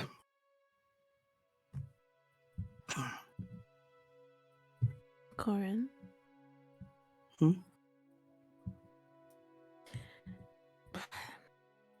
You've been really brave. I think that you are really, really strong for always being the one to come up and say the hard thing. I just wanted to say that. I don't really have anything to say that can help you with the crying. I just wanted you to know that. I think he puts down like the cookie batter he's messing with and just reaches over and grabs your hand and squeezes it. Mm-hmm. I didn't want to be right about us having to leave. Yeah, but it looks like you are.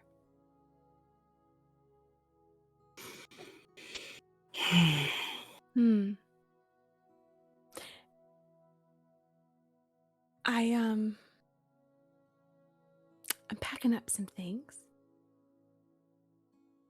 So that gives extra time for these cookies. Did you need help with these cookies? I would love some help, but you are gonna pack up all of my shirts you borrowed, right? Oh. Yeah, I'll put. No, I will definitely. I can put them in a separate bag if you want. I wouldn't forget them if you. I mean, accidentally, I might. But I will pack them right now if you. On my mind. I don't know. I wish I could take everyone's pain away. Your pain away. I can can I have a hug? I'm gonna give you a hug. Okay, if I can do that for you. Yeah. Yeah. And just like eagerly takes this hug from you. And I think, I mean, I don't know how long he's standing there for. Like, he Yeah. desperately needed it. And I definitely think like your shoulder or your shirt gets a little wet because he's crying, Yeah. but eventually pulls back. These cookies are not gonna make themselves. Corin, I know you like to keep things in, but eventually I think I don't know, probably talk to someone about it instead of holding it all in.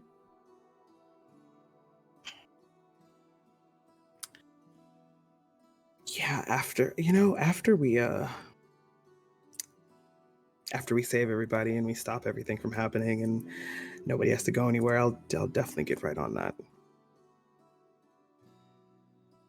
Okay, promise me. Because you say it, but I don't say, like, promise. I promise. Good. Thank you. Oh, you talked to your family? You were saying you were going to move out. Did you talk to your family about that? I apologize for being so abrupt about it, and then I told them to start packing up stuff and be ready when we have to leave. So they're coming with? Yeah. Good. Good. Okay. Oh, that I won't disrupt what you're cooking here. I think she like grabs a spoon and like puts it to the side and like dashes a bit more cinnamon on there. I just like, you know how I like that a little bit more on that. Anything for you. I think he'll just give you a peck on the cheek. I'm here when you need. Okay. I know. Okay.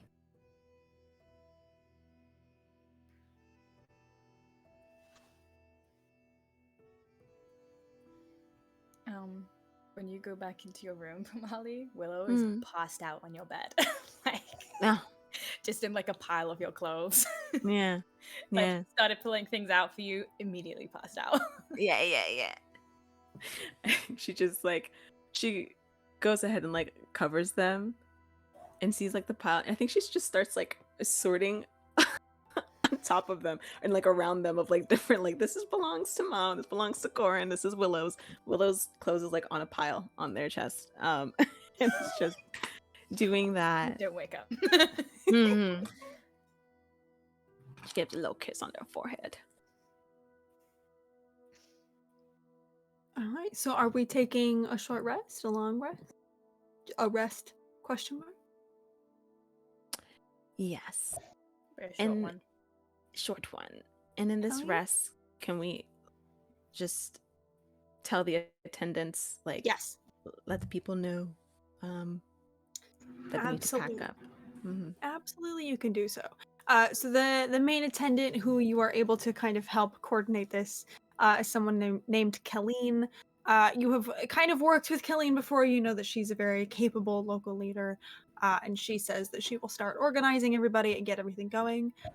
You're very lucky that you've made a lot of connections in all of the wards, and so with Birch and Seren already starting, and with the help of Orin's mom, and Kinward and the diviners in Cloudward, and your good friend Nyx's Heartcarver and Heartward. Together they can all start organizing the people, getting things going for the worst case scenario. Is there anything else anyone would like to do on your short rest? Or are you just kind of sitting down and hoping to God you feel better when you wake up? Yeah. I think before they kind of take their short rest, Flint hesitates a little bit before going to bed or laying down and closing his eyes, but just kind of okay, closes his eyes. Yeah. So I valid. think Pamali just kind of,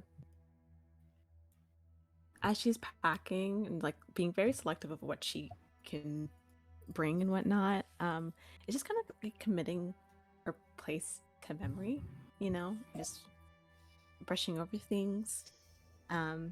I think she also goes to her basement and like takes a moment in there. See if she can, in that short rest, like take a little bit of time to see if she can help with her exhaustion there, but also just so she can just take one last little swim in there. Sure. So, Pomali, this is the first time that anyone in this campaign, and I say this with so much affection to everyone, has tried to do this in this way. So let's do a little bit of a refresher on what those kind of dealing with arcane exhaustion rules look like. Because I know it's been a hot minute, and I don't expect you guys to still remember. In order to try and remove a level of arcane exhaustion, you have to nurture one of the core Castellan magics in the way that it resonates with you. Those core magics being ancestral, astral, divine, and druidic. For you, this would be astral, as you are in the astral sea. It takes about a 10-minute period to do so, to just sort of focus on the ways in which you feel grounded with this magic, grounded with this archipelago, and grounded in who you are because of that magic that ties you to the land and to the sea. And at the end of that 10-minute period, you'll get to remake the save with advantage. If you go above and beyond, maybe we'll buff you a little more. But you only have one level, right? Yes. Cool. So then you only have to do this for the 10 minutes to try and get this one. Tell us a little bit about what this looks like for Molly to kind of sit in this moment and try and focus and ground themselves. Yeah, I think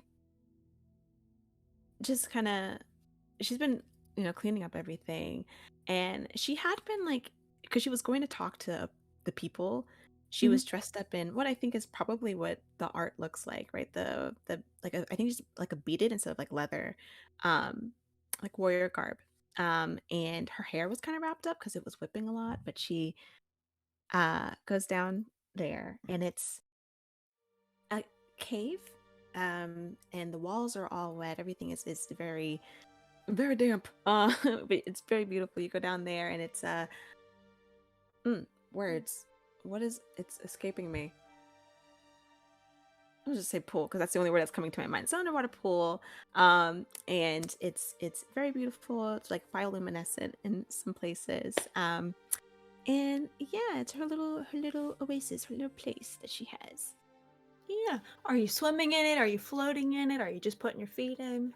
I think she goes to fully swim in it. She like takes off, her garb, and she gets in there and she tries to unwrap her hair, and I think something new. This is a new level of stress for Pomali. So I feel like when she touches her head wrap to take it off, it's like soaking wet.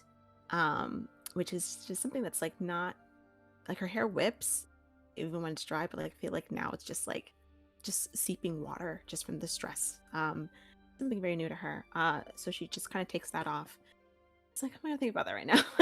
And dips into the water to swim.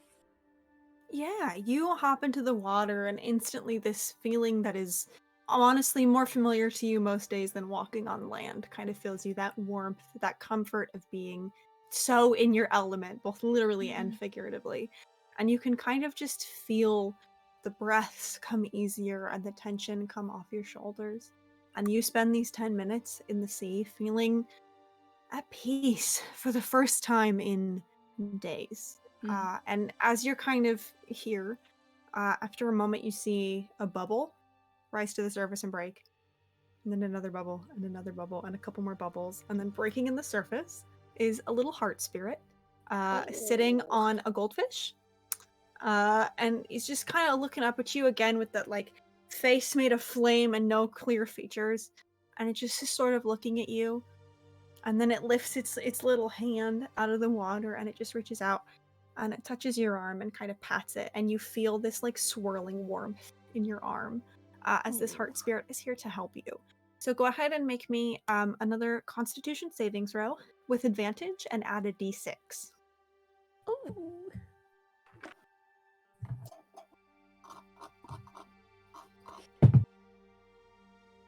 All right. I rolled a nat 1 and a nat 20. Yeah. Hell yeah. There's this moment as you're sitting in this water when the weight of everything comes back on, and there's that doubt, that seed of nothing is going to be right again.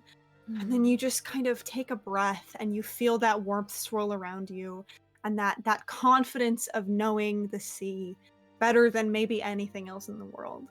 And just like the sea, no matter what is happening on land, continues every day, and the tides continue, and the water will always wash up, you know that you will continue in this moment, and you will be okay. And your level of arcane exhaustion, the shadow kind of comes off of your arm and dissipates into the water.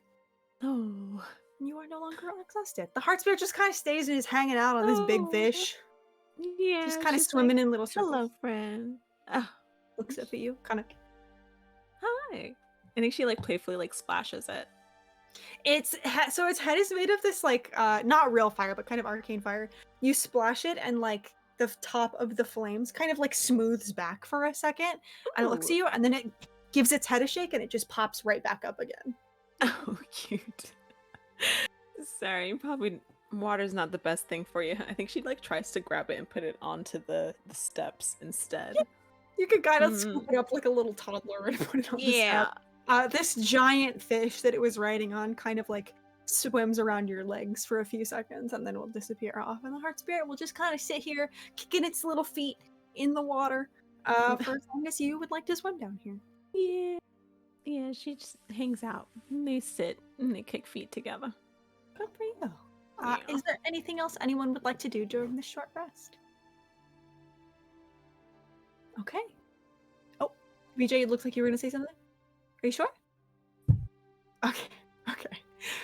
So an hour passes. All those of you who are asleep can wake back up. Those of you who are not asleep, you are still awake. And an hour has passed. And yeah, Pamali comes back in. They look great. I mean, as always, but like Okay. better. Yeah. And yeah. I think Pamali goes and wakes Willow up because they won't Sure. wake up by themselves. Sure. Immediately like, oh shit, how long was I asleep? Just an hour. Oh my god, I'm sorry, I didn't help. Didn't help no. you. No, that's okay. No, I got it together. I packed something. We'll see. And these are everybody else's clothes. I've realized I have more clothes of everybody else than my own. So, if you would like your stuff back, guys. Here. You can keep Oh. it. The clothes? Oh, Okay, thank yep. you. Yeah, your clothes right here. Oh, I didn't know you took this. Oh. I think Ventress's pile is the smallest. I think because Pamali like always makes sure to like return it back without like Ventress knowing. So yeah, your pantsuit was just really cute for work, and I didn't. You know what? You can have it, because after this, I don't really think I'm gonna have the job that I have now in the same sense. I don't really have anything else I need to take. That's I have fair. everything, so it's yours. A gift. You'll probably just take these again, so just hold on to it. Thank you. She just packs it next to Willow's stuff in her bag. You look down, Willow's got an arm over their face, they're asleep again. Well, like, hey, come on up. We gotta at least I sit was up. awake. I'm You fine. were so awake, alert. She like throws a sock at him. Balances off the hat. Yeah. Okay. Okay. Let's head to the ship. Yeah. Okay. Mm-hmm. Pamali goes and like helps Willow to get up, shake him up a little bit. And we head to the ship. Yeah.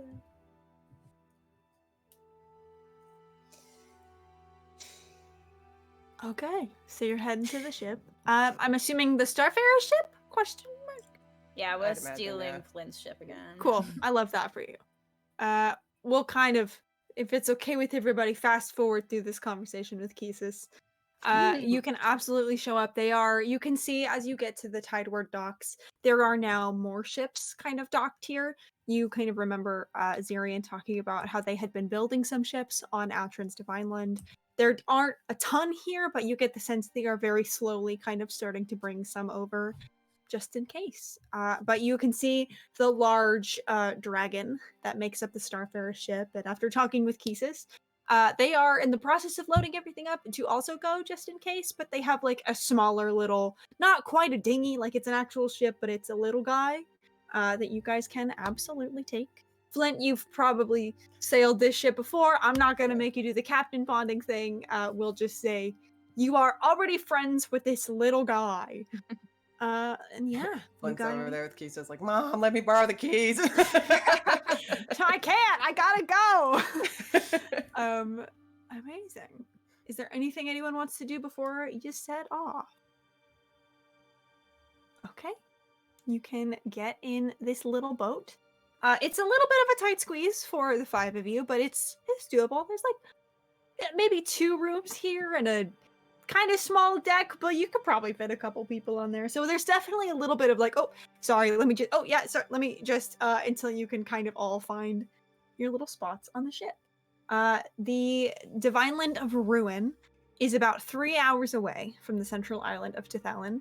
Is there anything anyone would like to do over that 3-hour time? I think Willow's gonna use the little sending stone that they have to like contact clients and people and stuff. And Sure. contact. Oh man, I don't remember their name. The Woodward representative from Iron Tree. Oh, Vanilla. Yeah. Yeah. Mm-hmm. I don't have the brain cells to create a 20-word message, but That's okay. yeah. Something along the lines of, you've probably heard by now that preparations are being made. Are you going to need help with speaking to the Iron Trees? Oh, Jesus. I think the message that you get back, I'm also not going to count out 20 words. We're going to approximate it, and I'm the DM. It's just going to be the right amount of words, whatever I say.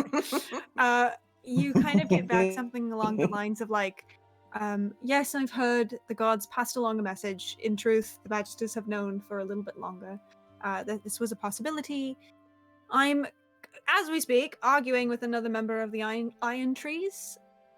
I've heard you're going to the Divine Lands. When you come back, I'll let you know what the status is. But I am certainly trying, and so is your mum, so. Yeah, I think Will doesn't send us a message back, but their mind keeps like returning to what Sunder said in their dream about like knowing where they're like, they hate the fact that it caught their attention, but knowing where their dad is.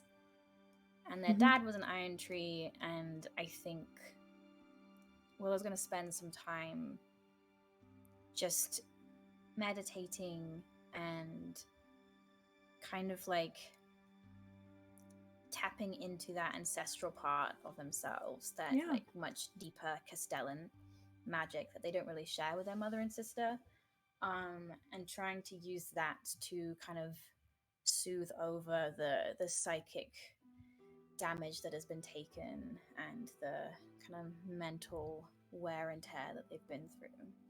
Absolutely. Are you also trying to clear these levels of arcane exhaustion? I'm gonna try. Okay, cool. Yeah, as you kind of sit here on the deck of the ship and you focus in on that sense of family, you can kind of instantly like feel the warmth that comes with almost like standing in the sun, that comes with spending time with people you love. And you can just sort of like, you can almost hear like Birch's laughter and Pamali humming and your mom just going on about some, trying to teach some kids some lesson. Oh. Well, we're gonna be right back. Oh God, Sunder got him. Oh fuck. No. Hang tight, folks. It's not a Starlight stream if there aren't technical difficulties. We'll be right back, and then I will finish my sentence.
Hello, everyone, and welcome back. I hope you had a lovely break.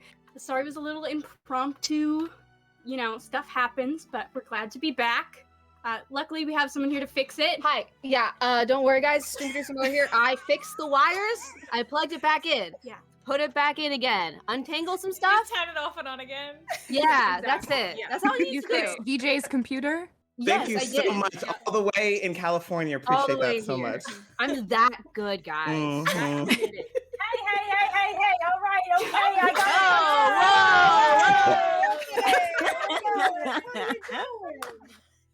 Like, I walk away to get a piece of cheese for 5 minutes and I get fucking taken over by a motley crew of gay people. I can't believe That's some what I'm mob talking just took about. over my stream. All right, everybody. They're going to go about their business. We're going to pick up where we left off. Thank you again for your patience. Really appreciate it. Okay, so gotta get the sillies back out. Willow, you are sitting on the ship. You can kind of hear the sounds of your family. You can feel the warmth of being in their presence, and the beginnings of that exhaustion begins to fall away. If you could go ahead and make me a Constitution saving throw. You also, because you drank that potion, you have advantage. Actually, you have stacked advantage because you already have advantage, and you get advantage from the potion. So roll with advantage and add 2 for me, please. Am I still minusing 6 though? We're gonna say for this no, Okay. because you're trying to shake it off. So, That was a 2. oh babe, That was it's a okay. 5. Maybe I should go back to D&D Beyond, actually. Jesus Christ, you were just so discombobulated by the gay people. I understand. So it's okay. You have about 3 hours. So if you would like to, I'm happy to say, because doing this takes 10 minutes at a time. You currently have 3 levels. I'm happy to say if you devote your whole 3 hours to this, I'm gonna say you can get rid of all 3 levels, because Oh, that is really? it's a lot of 10-minute spans. I'm Mm. not gonna make you roll that many times. Yeah. That's what, okay. 18 times. So yeah, I'm gonna say if you take the whole 3 hours and you just really focus on it, eventually you can kind of feel that exhaustion fall away. Is anyone sitting like with Willow at this point? I think Ventress would be sitting with Willow, trying to, at first, grabbing Willow's face to look at the mark, and then just sitting back, very exasperated. I think what happens when Willow tries to meditate is that they're so exhausted that like they keep slipping out of like the space they're holding in their mind, and then kind of doing the thing, when you're like falling asleep and you do like the chair jerk. Yeah. I think they like jerk from this like meditation and like grab you and then like, oh, this You isn't okay? working. Huh? What are you trying to do? Just I don't know.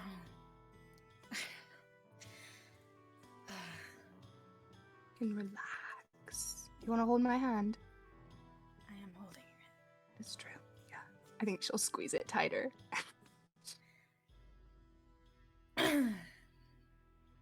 Sunder said something really weird in my dream. I know it was probably bullshit. He said he knew where my dad was. Your dad? Yeah. You've never... Okay. I think Flint's standing kind of nearby and overhears a little bit of this. Doesn't come over, but starts listening in. Did he tell you where? No. Of course. Which is where I think it's bullshit, but I don't know. Yeah. Well, they are a god. Not a great one, but... Not I don't my know. favorite, no. No, yeah, no, but I don't know why Sunder would lie about that. You've never really talked about your father with any of us, so...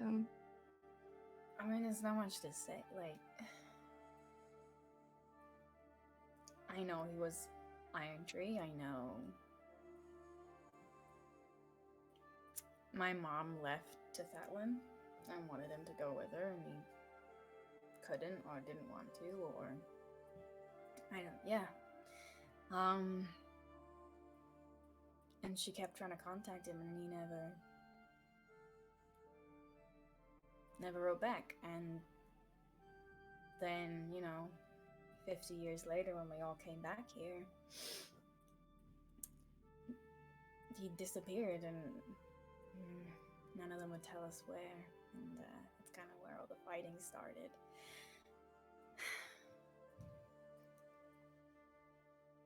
Not to be a bitch and, be listening in on your conversation, but I think I've had like one interaction with the Iron Tree since I got here, and that was like brief and really uncomfortable. And what exactly? You don't seem very Iron Tree-ish, but what exactly are they?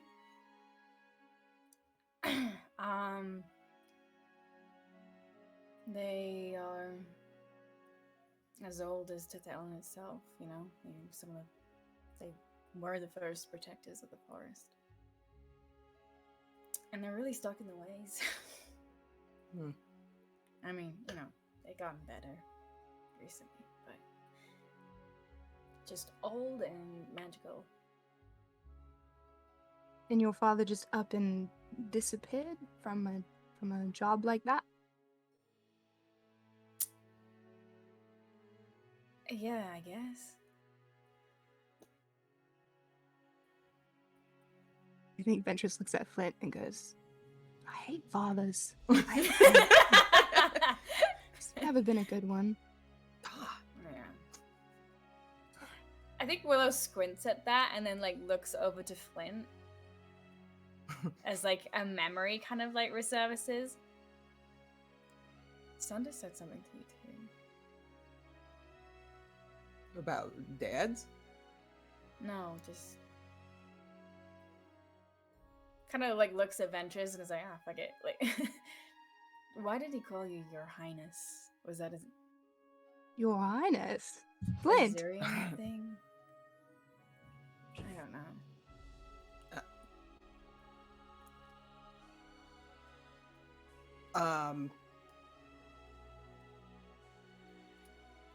I think for a minute Flint kind of debates on whether to brush that off as he's talking to Zirian. It was the face and whatever. But I think boring indeed. Yeah, I was I think seeing Willow's face and knowing I can't talk bullshit right now.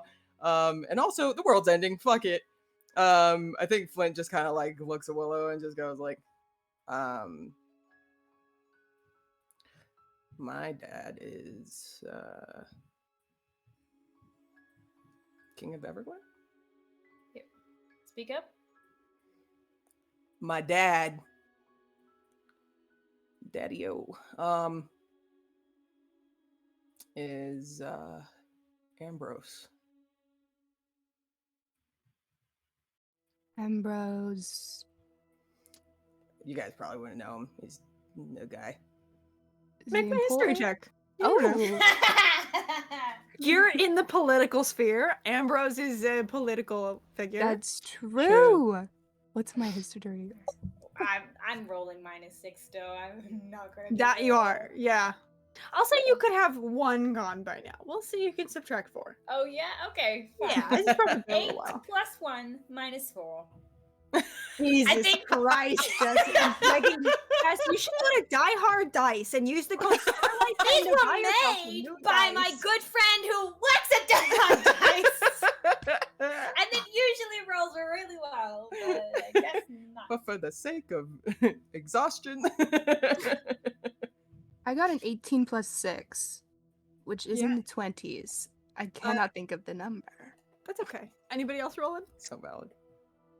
That's okay. Yeah. Willow, you know you've heard the name, but you also don't know if there's just a guy on Tethelin whose name is also Ambrose.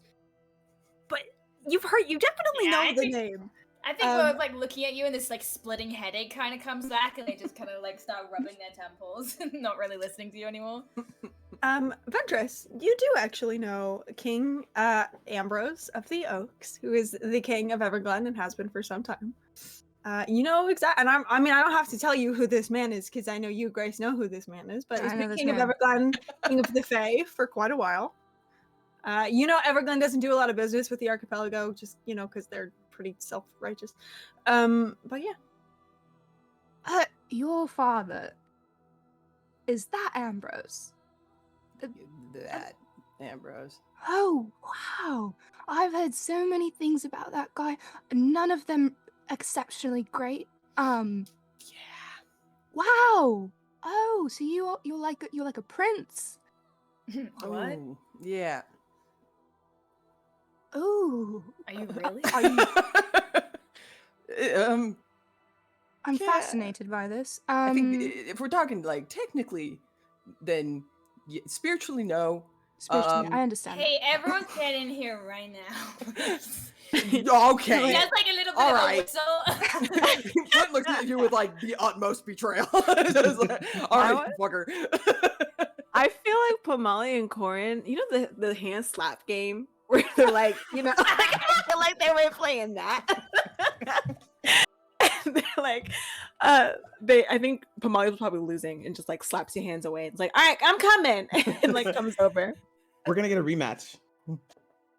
Yeah, because you slap really hard. Sorry. It comes over. What's going on? Flint's father is Ambrose Everglen, the king. The king. Do you still talk? Right. He's a prince. A prince? This asshole Flint's is a a prince. Oh, Yeah. you got money. Yeah, that's what I'm saying. Yeah, Pomali, exactly. Yeah. Yeah. I'm not calling you Your Highness. I mean, No. no, don't do it. That's Oh Except wait, for you don't. That's wild. Were you raised to be uptight and everything? That faded eventually. That like went away after you left. I mean, I was never very good at it, but Right. and, I mean, it wasn't like. I think Flint's starting to falter a little bit. This kind of like, he just shared something very like that he has not told anyone, and I think like at this point he's starting to like really feel like anxious about it. And if you guys want to make an insight check, you can. But Will's not Yes. allowing. It's 22. Will's got his eyes shut like this. Yeah, I think. Oh, go ahead. What were you saying, BJ? No, go ahead. Oh, so was that Ventress that got 22? Mhm. Okay, I think you recognize, just because of your own experience, you recognize this kind of level of like fear that comes from talking about his dad, and discomfort, and I think he's trying to move the conversation on as quickly as possible. It's a very cool thing, Flint, but Yeah, not so the cool. coolest. I mean, Yeah, no, definitely not the coolest thing about me. Like, it's very true. Your hair's very cool and everything thank else you. about you. It's new. I didn't have this before, so It looks this was great. a Tethellan special. But Oh, it's excellent. thank you to my barber. They did a great job. Yeah. I have one question. So I got a 25, and I'm assuming he sees that. But does he also pick up if like, how upset would you be if like, I think Corin's wondering how upset would Flint be if he started saying Your Highness in like a teasing, irritating little brother kind of way? Not right now, but just in general. I think at this point he'd be really uncomfortable with it. It's something that eventually he'd probably warm up to, but just because it's funny. But I think right now you can tell that he's, you've known Flint for a long time, and Flint never said anything about their dad, ever. So this is like kind of a big deal. Wow, I wish I picked any of that up, but I'm surely just.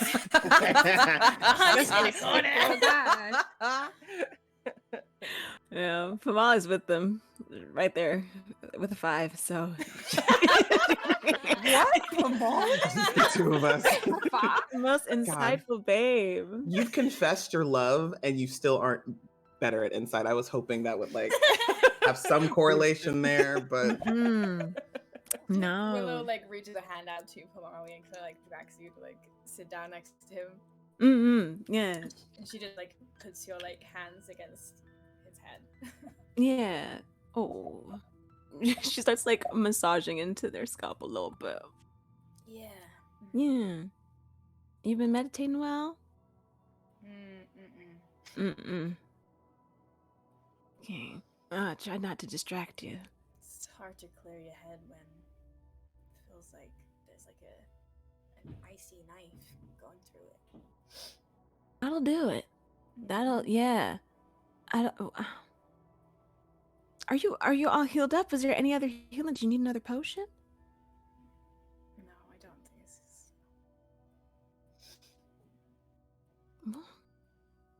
Yeah. If You this need a help, pep talk? Yeah. Yeah, actually, I'd love one. You need a pep talk? That's great. I feel like everybody should sit down. I'll Nice. stand up. Yeah. I know what we're about to do is very scary. And everyone's had a bit of a rough day, some more than others. Personally, I honestly have not had it as bad as the rest of you today. I'm gonna be really honest. Your sister, and she points at Willow. I'm so in love. It feels really great. I do hope we don't die at Sunders. But the thing is, I don't think we will, and I think we need to go into it with a positive attitude as best we can. And then after we'll just rebuild our lives, and I'm sure it'll be fantastic. And Willow and Pomali, you two are beautiful together. You finally got that out of the way now that it's the end of the world, and I'm really proud of you. Yeah. So I believe in all of us, and it's one fella against the rest of us. So how could we hard could lose? it be? Really, that's exactly. I mean, he's not Great. good anymore, right? So, Yeah. Sometimes rock bottom can be a trampoline. That's beautiful, Willow. Let me write that now. love that. Yeah. Okay. That's all I Great. have. Thank you. No, She'll sit down. amazing. That was great. Can I roll concept? Vengeance's pep talk of erase one level. Can I give guidance? Sure. Also, you get a Ventress, what's your charisma modifier? My charisma modifier. +3? Yeah. You also get a +3 when you're sitting next to Ventress, because Ventress is a paladin. Okay. So, So wait, Yeah. I get. so you have advantage +3 and a D4. I have advantage, so. Just don't roll a 1, Jess. I didn't. I rolled a 13 plus 3 plus con, right? It's a saving throw. Yes. Plus, okay, so plus 13. 22! Yeah, you're good. Nice. You drop a level. God, yeah, Good pep talk. so good. Thank you. Thank you. Willow, you look a little bit better. Not great by any means. You just look a little Ventress. bit. Don't ruin it now. You just did a really good Sorry, job. sorry. Yeah. I'll stop. Okay. Is anybody else doing anything in this journey? Corin, would you like to try and get rid of your level of arcane exhaustion, or are you keeping it like a little friend? Keeping it like a little friend. But no, I think he's so fucking tired. He's exhausted. Sure. And he doesn't have it in him to do whatever. So he's gonna go find a comfortable corner and actually go to sleep. Yeah, that's valid. Sleep Are really you, bad. just to clarify, are you trying to dream about anything in particular, or are you just going to sleep? You've been asking me a lot of questions in the last 3 weeks, and I just wanted to open the door if you wanted to, but there is no obligation to. You can just sleep if you would like to. Yes, he goes to sleep thinking about Sunder. Not on purpose, Mhm. but cannot help himself. Would you say you are actively reaching out to Sunder is the question? Because if not, I'm going to be so real. Sunder had a no good, very bad, terrible day. He got bullied by 2 gay people. So unless The you're worst. calling, what would happen if you just called Sunder up? Unless Yeah, you're what would doing happen if I just that, called the man? you can if you want to. Actually, James, I'm gonna take back his sleeping. He just goes, he finds a corner and he's looking out into the water. But Sure. I think he does actively reach out to Sunder. Okay, tell us a little bit about what that looks like. Yeah, I think Corin is, like I said, gazing out. I think he's pulled out, like he doesn't wear it. He just kind of keeps it on him for comfort. He's got he's got a holy symbol that's like in the shape of an elephant for his uncle. And is just kind of like holding it for strength and comfort, and is just probably like using message or something to repeatedly call out to Sunder, Sure. just speaking it into. What is your message to Sunder?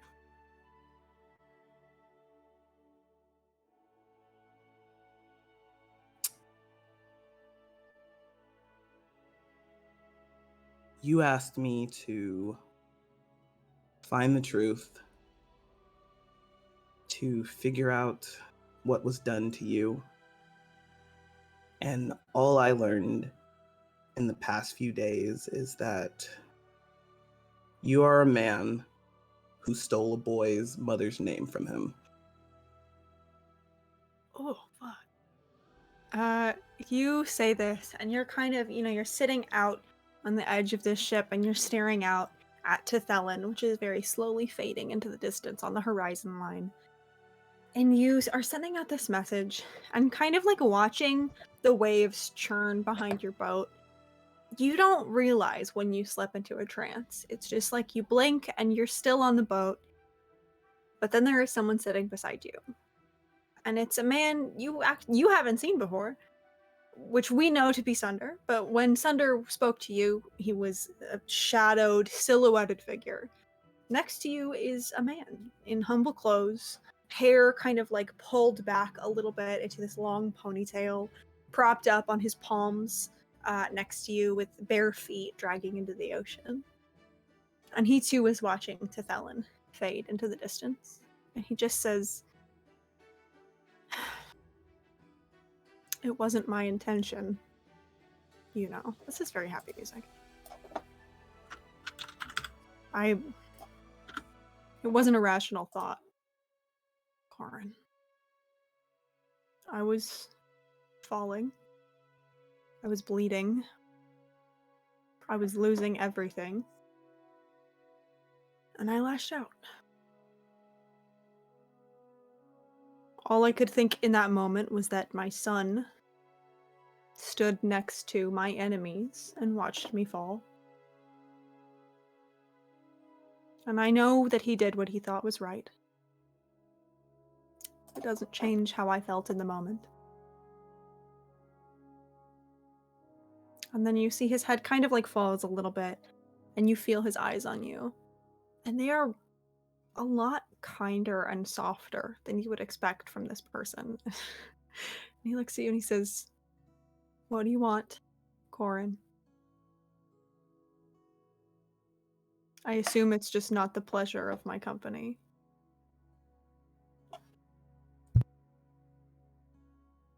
I'd have to hate myself a lot to just want that. He just looks at you.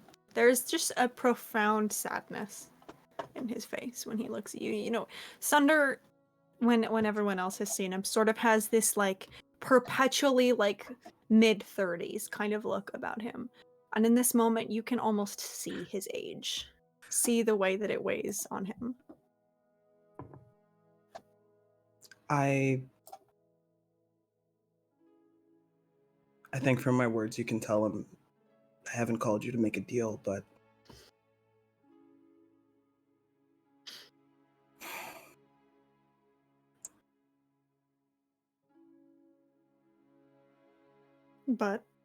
I was told that your wife didn't want to come back.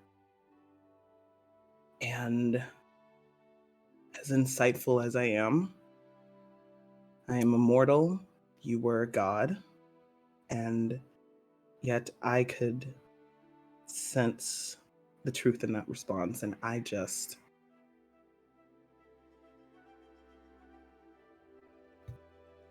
in all of those 1,500 years you've been chained, was there ever a moment of clarity where you realized grief and anger maybe blinded you to the truth?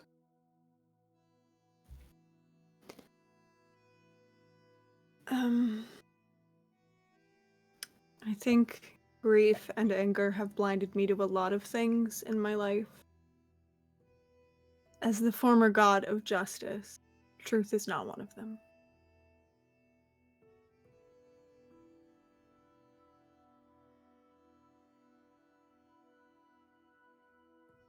So what is this, then, Corin? Are you hoping we can have a heart-to-heart? You can fix me? That we'll shake hands and walk away from this? There's nothing left of you to fix. Whatever good part of you maybe existed, maybe was there that could be reached, obviously died with your wife. There we agree.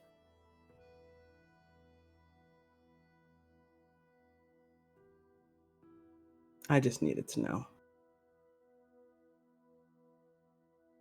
Okay. You see Sunder kind of like looks away from you and looks back out at Thelin fading. And there's make me an insight check, actually. if you wouldn't Fuck mind. yeah. I've got a +8 to this. Fuck yeah. That is a 27, James. 27. 25. I You still have the 25. Oh, well, in that case. I mean, you're good. You see Sunder looks out onto Thelin, which by now, in like 2 hours into your 3-hour journey, is the light is visible and the heart light high in the sky is visible. But other than that, it is just the silhouette of the Cloudward Mountains. And you see almost a wistfulness or a longing on his face as he looks at it. And he just kind of stares at it and then blinks, and that expression drops once again into this sort of like very practiced neutrality. And he takes a big breath and he goes, right, well, do you need me for anything else, Corin? You done dredging up my past and my demons to hold over my head for a day? I've lived a long life. There's a lot of them to dredge up. But I'm a bit tired. Corin just kind of sees that yearning and Yeah. is kind of starting to feel some of it himself, knowing he's about to leave. Yeah. And I think he's just gonna hates the man, but feels a like beat of empathy and very clearly moves into like either hand in comfort or something for just a moment before shaking his head, like giving Sunder like the opportunity to stop him from doing it. You But it's see very his clear. shoulders tense, but he doesn't move to stop you. Almost like it's not a hostile reaction. It's more like someone trying to like extend a hand out to a stray animal that has never known love or hasn't for a long time. It's that sort of initial like, what is he gonna do to me? Reflex, and you keep there, and he doesn't move. He's sort of like, his chin is tilted towards you, but his eyes are not on you. But he doesn't stop you.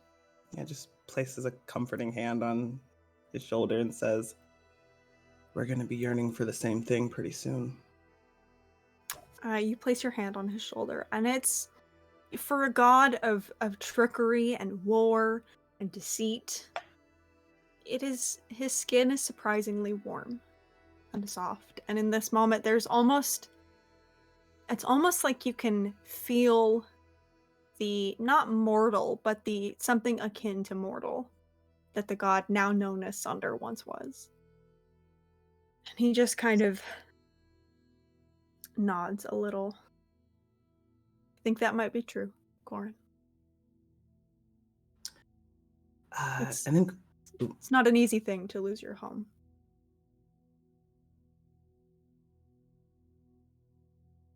And Corin's just gonna keep looking out there with kind of like a silent stay, go. Yeah. whatever he chooses. Yeah, he will sit here with you for a good couple of minutes.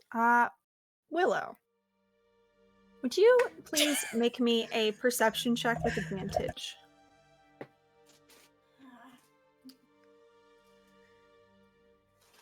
Rolling on carpet is probably. Can I give guidance? Sure.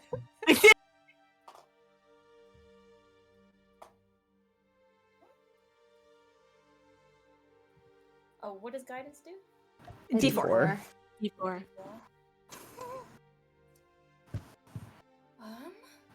Okay, so.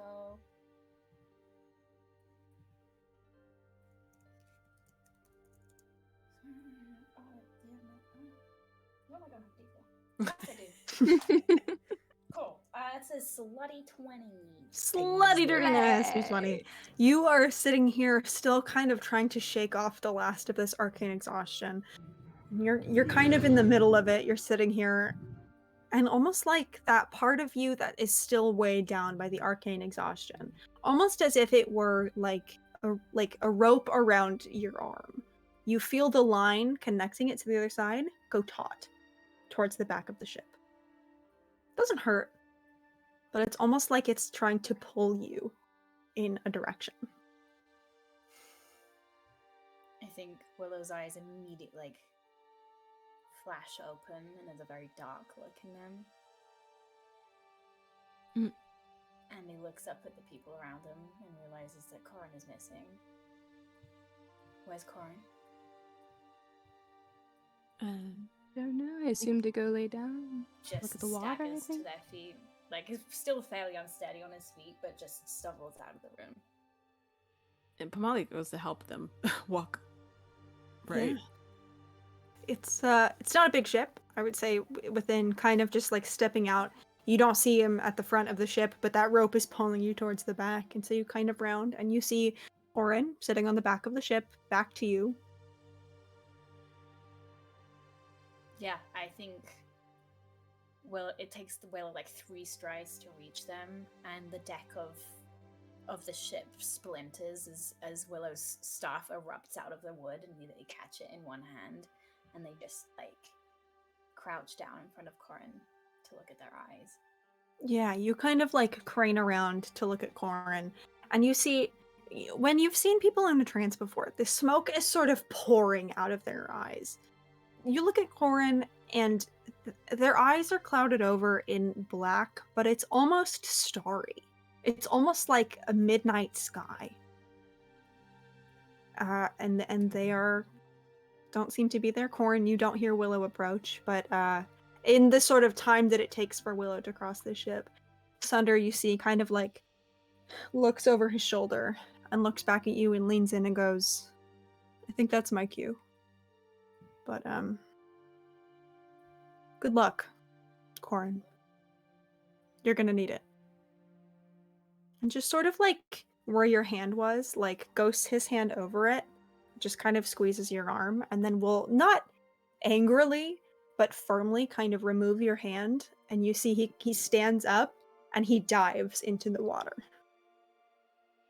Without a splash. He just dives in and it's like he vanishes. And you blink and you are back. And that starry black sky clears. I think Willow's hand is just millimeters away from your face, about to kind of touch you to try and bring you back, and your eyes clear and they pull back and just look at you. What are you doing?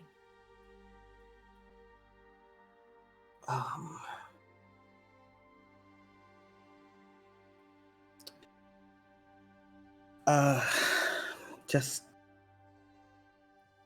looking at the Thelen.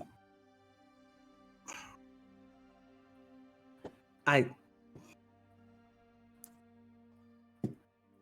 had something I had to say.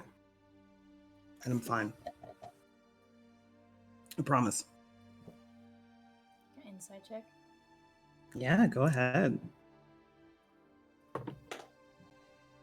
It's in that one. Oh my god, Jack. I mean, he looks like shit. He's been looking like shit in since the garbage. I'm so sorry. Don't throw the dice. Don't actually throw them in the garbage. They're probably very pretty, It's my but beautiful guys. I know. I mean, he looks like shit, but he doesn't look any worse than he did before. I think just having seen that like shadow in your eyes, and I think still feeling that like icy coldness, like kind of stabbing like the back of their head.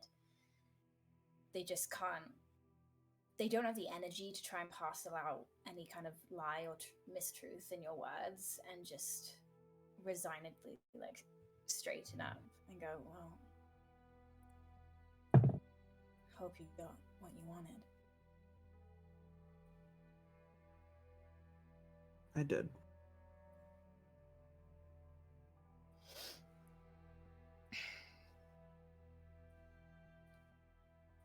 I suggest that no one else try and reach out, given that we'll probably have the opportunity to say anything left we want to say face to face in a few hours.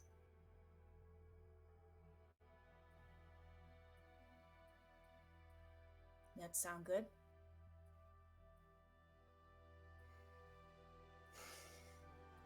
Okay.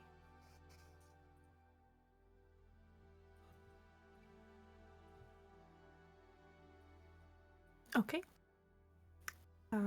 Sorry, Sweet, were you going to say something? Yeah.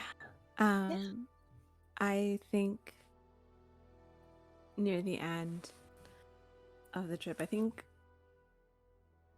Pamali, I should have done this when Ventress was doing their pep talk, just give them a little bit of a push. If that's all right with you, Grace, if they can they at the end do a little pep talk again, but Pamali just like supports you in that. And I would love to do inspiring leader, to give everybody a little bit of a buffer. Yeah. Let me see how many points was that? That's you get 19 temp hit points. Hell yeah. Yeah, and that covers all of us. So yeah, just getting everybody ready, talk about all their strong suits, what they provide, how amazing they are, how safe we're gonna be afterwards. It's gonna be great. It's gonna be fine. No stress. None Good. at all. Not Nothing at all. stressful has happened even once in this whole It'll be campaign, great. so I don't know why that would change now. Absolutely, you can do that. All of you kind of feel a little bit stronger walking away from that. Willow, you can shake off the last of your arcane exhaustion if you would like to devote this last hour to doing so. I'm assuming. Okay, cool.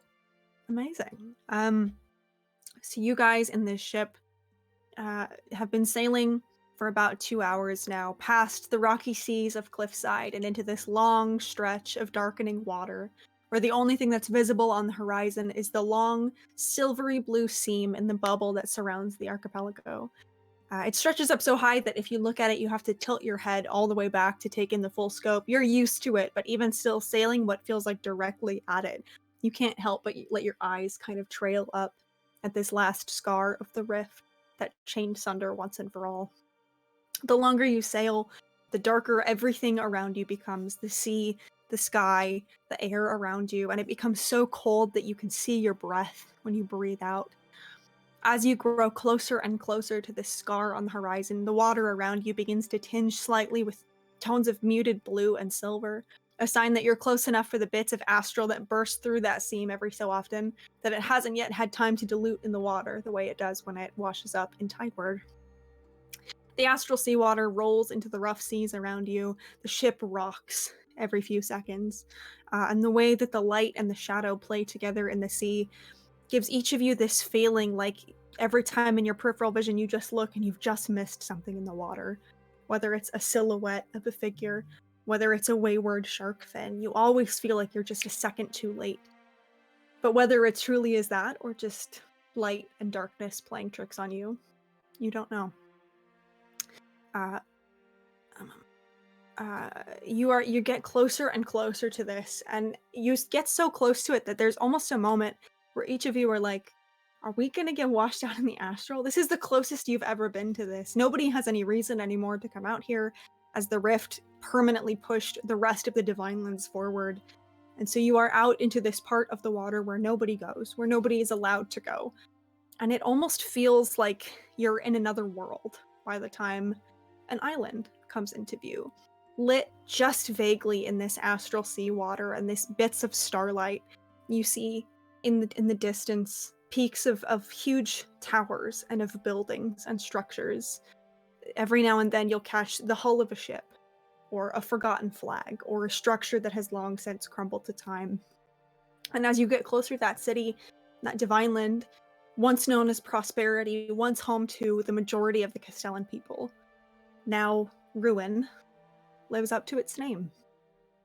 And as you approach Flint, you have been steering the ship. You can see there are like the remnants of a dock here. You think you could probably tie it up. There's a couple of, like maybe 2 or 3 ships that are old enough that they're models that none of you really have seen ever. I mean, Castellan technology has advanced past this, and if anything, it seems like ships that people just decided weren't worth the effort to try and take when worst came to worst. And if you'd like to, you can dock your ship.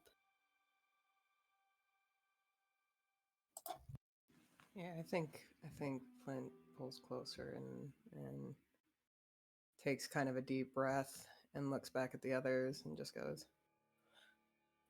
"Ready?" Yeah. Ready as a world be, right?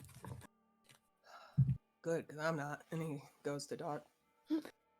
Yeah, absolutely. There's a nice little space in between 2 ruined ships that you can very carefully ease into.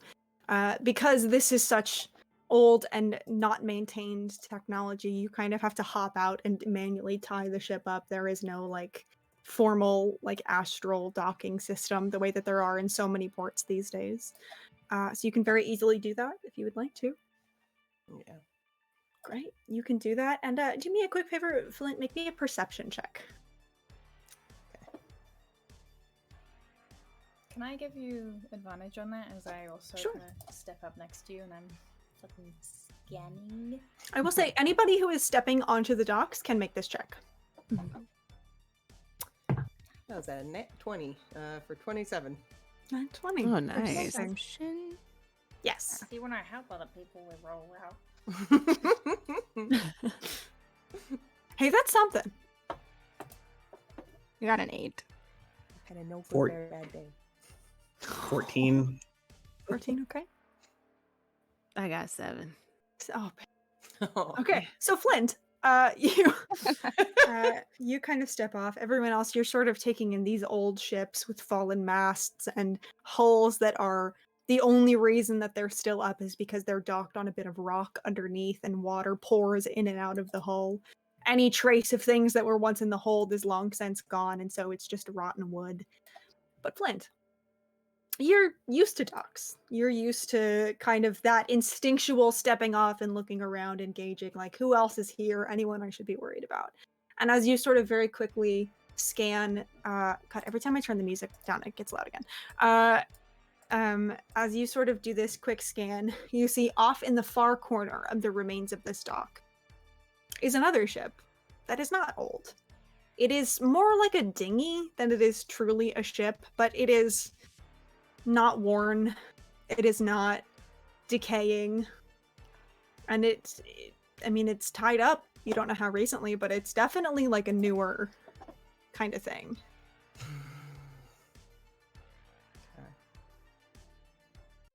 I think Flint just kind of like waves a hand to the others and kind of wordlessly gestures towards the ship. Yeah. And actually, with you got a nat 20, Yeah. right, Flint? Cool. With a nat 20, I will say, without going to investigate, you're a very experienced sailor at this point. You can also see that whoever tied this knot, not somebody who's tied a lot of like sailors knots, like nautical knots before. It'll get the job done. It's messy. It's amateur. Okay. I think Flint kind of like relays that to the rest of the group. So we're not alone. Great. Sunder did say he wasn't alone in this. Someone had to help him, right? Lovely. Can we walk over to the boat, to the little dinghy? Yeah, absolutely you can. You get closer, you kind of note the same thing, that it looks like the kind of ship that might have been there when you left. Or that, like, the kind of ship that you're so used to that, like, it wouldn't be out of place in the Tideward docks. You see there's still a little bit of, like, that kind of sparkling astral water up on the side. You also see the knot is loose enough that every time the tide washes back out, it, like, pulls on it a little bit. Not so much that it'll come loose, but just not super well done. And yeah. Pamali kind of like tightened the knot and like dusts like 2 fingers across the water that's sitting on the edge of the boat and sprinkle it back on. And when that happens, like you know how water kind of like dollops out, magic kind of like goes across it. I'd love to animate object. Oh, okay. Tell me more about that. That's a fun sentence you just said to me. Yeah. Object comes to life at your command. Choose up to 10 non-magical objects within range. Let's see. Huge target counts as 8 objects. So I guess this is it's a dinghy. So I think that's 8. And I can command it to do whatever I want. I just want to command it to stay. Okay. Sure. Do I have to do a boat voice? Can they talk? I don't think I don't think so. talk. Okay, cool. That's good because I don't know what a boat sounds like. But I would have made something up.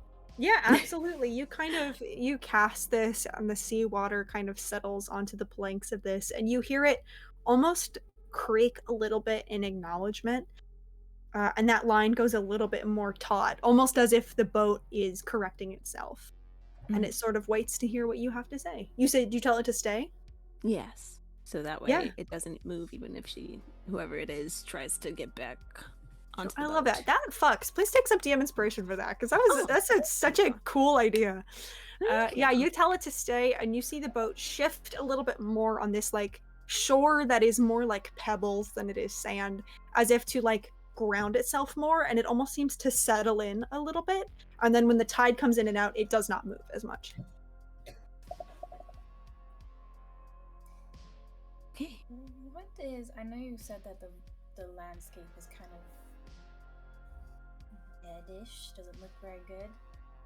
You said the landscape is what-ish? Sorry. Like deadish? Is there any kind of like nature here? Like anything living? So you're kind of just on the docks here. I mean, I think you can see that, like, take a little bit of a walk forward. You're going on a little walk, on a little stroll, a little journey. No, yeah, a trek, a hike, if you will. These guys Yeah. So you can kind of, you don't have to get out of their sight, but if you want this, the docks are sort of on this downward slope. You can kind of go up a little bit to the top of the hill if you'd like. You'd be like 30 feet away from your friends. That's fine. Yeah. Cool. So you kind of crest up a little bit, and you see. You're kind of looking out at this city, and it's almost as if for a moment, like, your brain gets fuzzy. Like, you're trying to focus on something when you don't have your glasses on and everything is fuzzy, but you're still trying to figure out what it is that you're looking at. And you sort of like blink for a moment. And when you open your eyes, you're looking at this transformed landscape. There is this beautiful, shining, golden city in front of you. Towering buildings that catch the light and gleam, bright sunlight. And as you look at it, suddenly there is this wash of red, almost like the dripping of blood from the bottom. And it rises up, and that gold turns to crimson. And as it touches everything, these buildings begin to crack and fall apart. You see glass coming down from one. You hear the crashing of something else and the ringing of a bell. And when the red light fades, you are looking at the ruined city of Prosperity, with buildings half crashed on the ground in some streets that haven't been touched in over 1,000 years. You see, it's kind of eerie the way that, like, people's belongings are still in the street. You see not that far off, like, a bike that's tipped over. You see, like, somebody's like a basket with the remnants of what might have been in there once but is now just tattered, dirty cloth. It's it's almost like somebody walked in and all the life just vanished. And all that's left now is the skeleton of this city. They're sort of hanging not super far off from you and down a little bit. You see these sort of like murky, bluish, arcane balls of light that still hang and are lit. An eerie reminder that people once lived here. People once cast magic here. There were things to see here once. And it's almost like in their rush, they forgot to turn out the lights. And you are here. You're looking for nature. You can see, I mean, like, you know, it's been a long time since any kind of love was shown here. I think kind of glancing down this long street, you can see, like, the edge of a garden that hasn't been tended to in a long time, and all of the trees and the flowers and the plants there are just so dark brown and so lifeless that in this sort of cold breeze that cuts through, they just sort of rattle a little bit.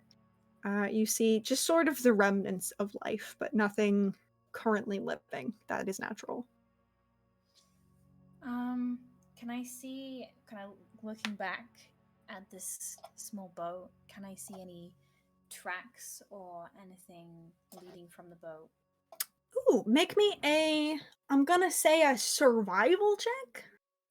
That feels like tracking. I'm gonna use a different dice, I'm so sorry. That's probably, it's a beautiful die, but you know, she's gotta take a break. She has to go on her union-mandated 15-minute break. Oh my god, I have such good survival. Oh. Why do I have a plus 10? Nice. Because that was an 8, I guess 18? 18. You can kind of see, like, it's almost as if maybe when this person was climbing out of the boat, one clumsy foot fell into the water. And so you see, like, the remnants of one footprint sort of carrying off past where you went and into the city. They are beginning to fade, but it's so cold out here that the remnants are still there. There are tracks leading this way. Oh, let's follow them. Into the lion's mouth. It is filthy here, by the way. It is a little dirt. I mean, it's a burnt down city, Pinterest. Right, I just feel like maybe we could clean it up. No. Right. I was thinking the same We've got a thing, broom. Ventress. Let's Sorry. do it as we walk. Not No, on we the should- priorities. Yeah. We should go. So you guys are following the tracks? Mhm. Here's my question to you. Are you stealthing? Or are you just walking?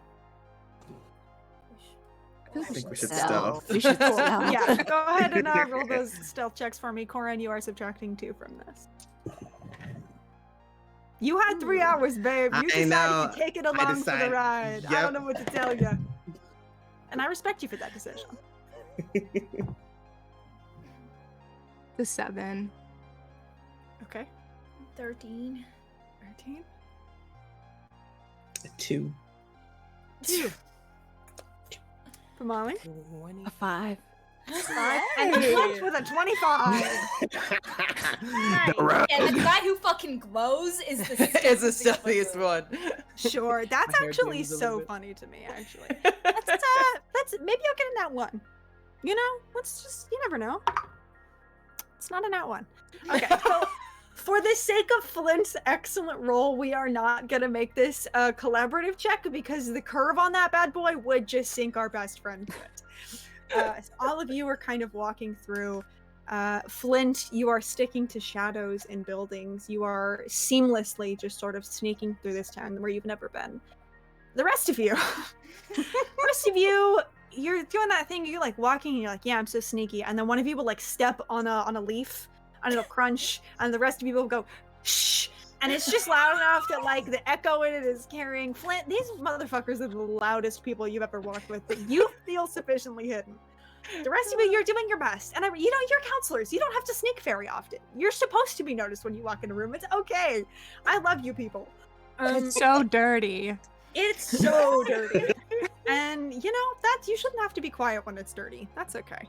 Yeah, you guys are walking through this city. As you sort of get into like the city proper, the wind is howling between the buildings in a way that's creating that sort of like whistling noise that is almost a scream, but not quite. And every now and then you sort of feel your muscles tense. And it's just the wind, and it's fine. And it is fucking cold out here. Like, those of you who are not used to cold, you're struggling a little bit here. Not enough to, like, give a debuff, but just shy of it. Is anybody looking for anything? Are you just following the tracks? I'm looking around. I'm looking to see if anyone's here. Sure, in make me Dirtville. anyone who would like to investigate Dirtville, make me a perception check or an I have investigation not been check. serious this whole time. I'm so sorry. I think I'm actually gonna go back and re-record over every time I called this ruin, and I'm just gonna add Dirtville over it because that's really funny to me. I got Did a you say nat investigation 20. or perception? Hey, nice. If you are looking for something specific, investigation. If you're just looking, perception. A Oh, that's slutty 20. 16. Also a slutty Let's 20. do perception rolls first, and then investigate. Did anybody roll investigation? Did everyone do perception? Perception. Okay, cool. Then just shout them out. That's fine with me. Oh, a nat 20, bruv. Not 20, bruv. All right. Yeah. I'll do investigation. Sure, do investigation. Yeah, I'll do that The one. rest of my perception checks, can you say them again? Because my brain didn't retain them. 20. 20. 20. 20. 11. 11's also good. It's okay. You I'm just so flipped. busy okay. sneaking. I love it for you. Okay, that's great. And Molly, what did you get on your investigation? 18. 18. What are you looking for? Oh, good question. Do you want me to give I- information to everyone else, and then you can decide what you're looking for? Sure. Yeah. Yeah. Or if you have something in mind, you can tell me. I wanted to open the door to give you Go time ahead. to think I about it. love if that. you No, thought I of it love first. time. Okay. I love Cool. time. Cool. Great. My beautiful perceptions. We're gonna start with my not nat 20, and then we're gonna do my nat 20. Because all of you rolled pretty good, and Flint, you're sneaky enough. I think you're with it. It's fine. You got above a 10. So as all of you are walking, again, you kind of see these like traces of life that was here once. You see shuttered storefronts. You see homes with the door still open, and the wind is kind of smacking it against. You get the sense that, like, with the exception of the person you're tracking, nobody has been here in a long time. There's no animals here. There's no plant life here, Willow. You are certain of that, at least in this city. You see no plant life. My non-nat 20s, as you're kind of walking down, you know, like, you'll walk past alleys with other streets. This is a large city, but you seem to be following kind of like the main road. And as you sort of crest around this corner, you see this large building, almost like a city hall type in a movie, like in a small town movie, just really big. Not to Back to the Future, but a little bit Back to the Future. It's just this huge, like, very clearly couple-story building with like steepled ceilings, and just like, you get the sense that once there was crawling ivy on the side, and now it is just this blanket of decayed brown. You get the sense that if there were like a city center, that would be it. You don't know exactly what used to happen here, but you get the sense that, like, this was the center of this divine land. My nat 20. You also say all of this. But Venturous, as you're walking, your eye is not drawn to this large 2-story building. It is instead drawn to something set in the center of this, like, town square just in front of it. It's a bell. A really big bell that you get the sense was once this, like, gleaming gold, and now is this sort of slightly tarnished bronze. And there's a plaque on it. And the plaque reads in sort of letters that are now barely legible. But the plaque reads, "Let justice ring out." And it's not magical anymore. You kind of get the sense, having seen like the rune in the center of Kinward, you kind of get the sense that this was once like the magical hub of this divine land. What happens if I ring the bell? You can go do it if you want to. Also, I'm gonna give you one other thing in just a second, but let me resolve my investigation. What did you get? You told me what you got, but I forgot. What did you get, and what are you looking for? I got an 18. This reminded Right. me that I actually wanted to see if there was anything in the boat. But investigation I will say, wise, you peeked at it. I'm not gonna say no. You didn't look at it for anything specific. You kind of peeked your head in when you were, making this boat sentient, and you looked in. You don't see anything like it doesn't seem there's items left behind. You can see like the remnants of like crumbs and some like food containers stuffed under the bench, almost as if in this long boat ride somebody was sort of like eating. You can kind of see there was also like a blanket stuffed underneath. Other than that, there weren't anything like notable items in here. But with your 18, What are you looking for in town?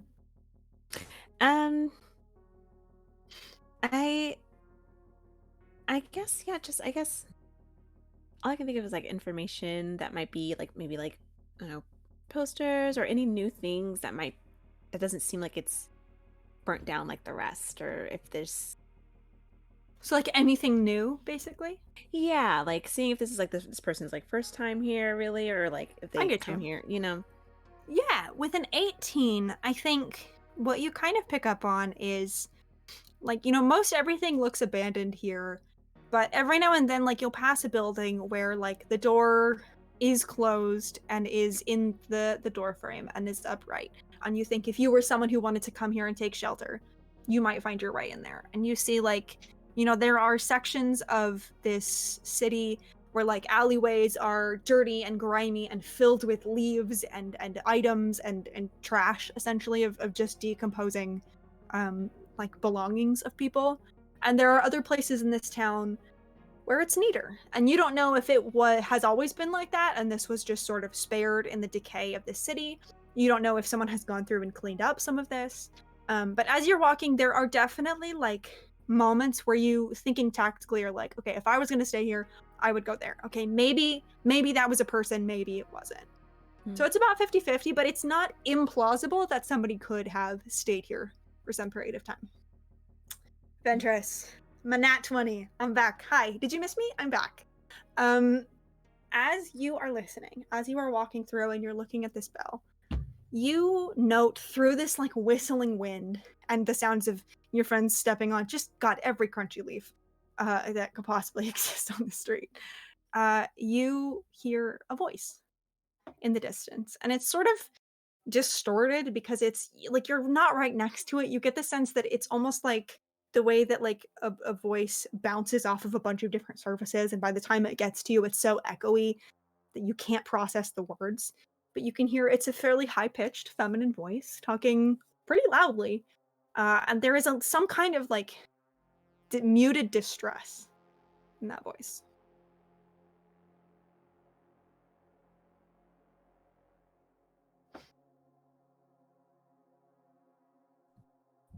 You're muted, Grace.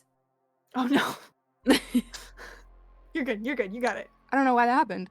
Anyways, can I walk towards the voice? Sure. Are you trying to be sneaky about it, or are you just kind of jumping on leaves all the way down? No, I think like hearing it sound distressed, she's like kind of calls out and is like, "Hello?" The voice stops. But as you're kind of walking, like, well, let's see. Let me scroll up to your passive perception. It's at the top of my notes, and I have so many notes. Give me just a moment, and I've got it. 16. With a 15 for Andorra. You sort of catch, because she's just a guy, and I'm obsessed with her. As you sort of step into this, like, this rounded city center where you can see, like, the remnants of what once might have been, like, farmers market stalls and merchants and street vendors and places where people could come and play music and enjoy community, and are now just dilapidated rotten wood in piles and overgrown dead plants. You sort of step into the center about like 15 feet away from the bell, and you turn and you see what once might have been a park and is now just this dead husk of a tree with hands outstretched into a black sky and just dead plants. And underneath it, there is a blanket that is not dilapidated. And you just catch the flash of movement as a familiar figure of a lithe, feminine, mushroom figure of Andorra kind of scrambles to their feet and darts behind the building just next to it in an attempt to hide. Do I recognize that is Andorra? Yes. Oh. Do any of the others see it? Only Ventress heard the voice, so I'm gonna have everybody make me just a flat d20 luck check to see if you happen to round the corner at the right time. Anything above a 13, let me know. Yeah. I want to call out to her. You also do hear Ventress calling out to somebody. Anybody who got a 13 or above, you do see a little flash of movement. I don't think you can quite make it out as Andorra, but you do see like a figure kind of scramble up from a blanket and run. And you hear like the last echoes of a voice disappearing into the wind. Who is that? Pandora's here. Pomali chases. You're patient. You're chasing. Yeah. Okay. Okay, Yeah, we're you running. Yep. Okay. Wait, Ventress is wait. gonna. Amalia is Terminator running through the Blue Dart Bell and her fucking sandals. You just hear Holy shit. Yeah, if you weren't stealthy before, you're definitely not stealthy now, as the slap of your sandals on the cobblestone echoes through this whole city. Flint sitting in the shadows, just like, guys, god damn it. It's Yeah, I will say, Andorra. Flint, you do still feel hidden. I'm just gonna give that to you for free. With that roll, Thank you. Andorra doesn't fucking know you're here. You do whatever you want. I'll be here. Pomali, you are sprinting. You are running. Are you guys following after Pomali? Are you letting them handle this? Yeah. Okay. No, following. I think Willow's gonna catch up to be like, wait. Yeah. James, can I cast fly on myself? So like he's like, I Sure. think he was behind because he didn't notice it, but now he's side by side with Pomali running, Yeah, flying. sure. Yeah, are you trying Oh my to overtake God. Pomali, or are you staying like in line? No, 'Cause I'm pretty sure fly I'm gives with- you like a fucking It gives me Crazy. 60 feet. No, I'm with Pomali. Just like Cool. whenever we get there together. cool. Willow, you are a monk. You are faster than Pomali. Are you trying to overtake Pomali? I'm sorry, baby. Yeah. Cool. Pomali, you come to like Understand just well. short, like maybe 10 feet away from the edge of this building. You saw the movement disappear past, and Willow rounds around you and stops I you. think I round around and I skid to a stop and I stop in front of both of them. I go, wait, just stop a minute. We're gonna lose her. Just You sounded scared. I looks up my I love you so much. Don't go. You'll terrify her. Oh. Sorry, That's that's me cute. sweet laughing. Pomali doesn't laugh. That was me. I'm not. I just didn't want to lose her track. I didn't even know. Okay. Andorra? Make me a persuasion check. I'm gonna say with disadvantage because Pomali's sandals just sprinting were echoing through the city. Actually, think I'll I'll say follow up I'm with gonna say a- flat because you would have had advantage for being her therapist. Okay. Just flat Yeah. persuasion. Willow's like, it's Willow, we just want to talk. Wait, Okay. actually, I think I have advantage on persuasion. Nice. So, does that... So you get your Okay. advantage. You're good. Okay. While all this is happening, can Uh-huh. Flint stealth Here we and go, try and here we find go, Andorra? lads. I'm doing better. I'm so sorry. What was that, Tizzy? I was just saying, while all this is happening, I think Flint's gonna try and stealth and find Andorra, but like keep their distance. And I don't know if they'll be able to find her, Sure. but just so that they're near them. Yeah. Are you trying to like? What's the tactic here? Like, are you just trying to round around and get a vantage point? Are you trying to climb to see them? I'm trying to be somewhere where if basically on the other side, because you've got a big group of people making a big distraction right now. And so sure. I'm just trying to round on the other side so they can't run. Yeah, absolutely. I will say because you rolled so well, and because Andorra rolled like an 8, you can kind of. She's just a guy, and I love them. You kind of like round around the backside of this and find yourself like on the other side of the street. And from your vantage point in like the shadows of what was once a house, you can just make out this sort of form like hunched down in the corner of like where the fence that walled in this garden and the building that they're hiding in meet. There's like old like dilapidated boxes, and she is sort of squatting behind them in this corner. Okay. I'll stay close enough that like I can kind of intercept, but I'll Sure. stay quiet. Yeah. Willow, what did you get on your persuasion? There was a 19 on the die, so 28. 28. Ooh. Okay. Yeah. Yes, You say, Andorra, it's me, Willow. We're not here to hurt you. We just want to talk. Yeah, you hear this sort of like pause, and then very softly you hear, talk about what? Maybe why you're here? Are you okay? Yeah, I'm fine. I'm gonna start walking towards the voice Sure. very very gently. Yeah, as you sort of round the corner, you can begin walking, and you can just see like the top of their hair sticking up over this box. She doesn't come out. She's just sitting there. I don't think they've she got like a 6. They don't notice that you're really coming any closer. But I yeah, think I just walk over to maybe like like a couple feet away, and I like yeah. fully crouch down, and I like lay myself on the ground next to me and take my hands off of it. Oh. Hey. Hey, hi Willow. Would you come out and see me? If I come out, is Counselor Pomali gonna run at me? I'm sorry. This is James laughing. I'm so sorry. It's so funny. I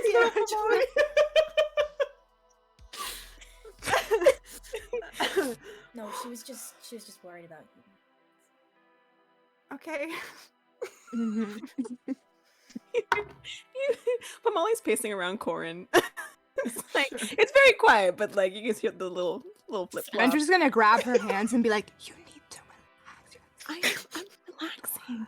It's a very relaxing place. I'll take off your shoes. Maybe she should be scared. Well, no, it's very dirty on the ground. So put a maybe slipper in your hand. That'll do it. Put them back on. Put them back on. I'm sure it's fine. We'll just let Willow talk, and it's gonna be fine. Yeah. Okay. But you gotta stop pacing. You know how it's freaking. I'm just gonna someone out. I'm gonna I'll put it in my bag. I'll put my sandals in my bag, and then I can just pace behind Corin. Molly, the ground is so dirty. I've Put your shoes on. Have you seen the bottom of Will's feet? I don't have to look at them. Pull back to this argument a little bit back to Willow. As much as I could sit here and watch this argument literally all day, we'll kind of pull back to Endora and Willow. And Endora just kind of says, you guys shouldn't be here. It's not really safe here. Yeah.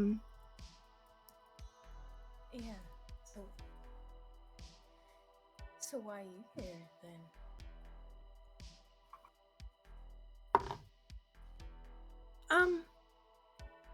Well, it's safe for me to be here, I think. I mean, I've been here before and I never really had an issue, so. Okay.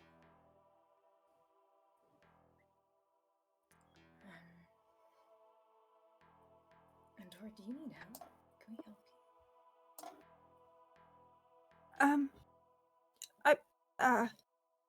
I'm okay. You seem really scared. No, I'm fine.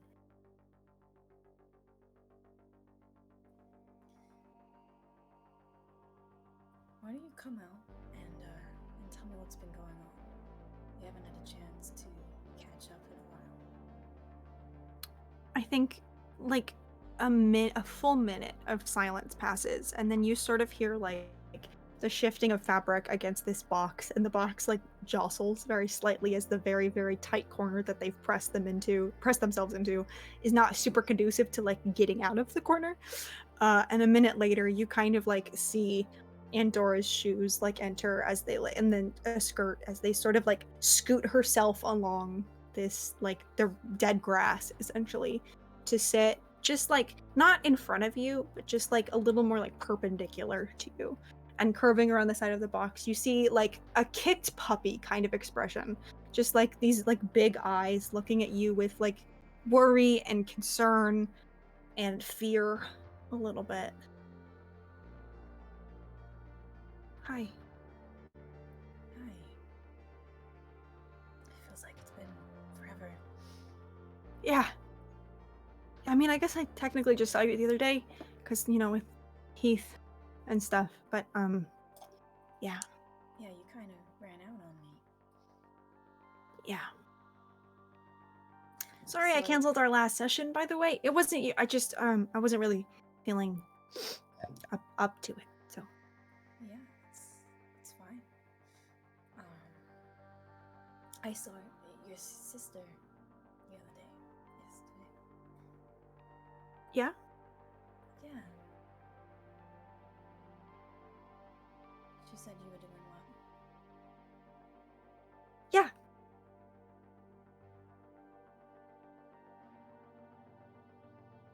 are you doing? I'm okay. Just you know, a lot going on.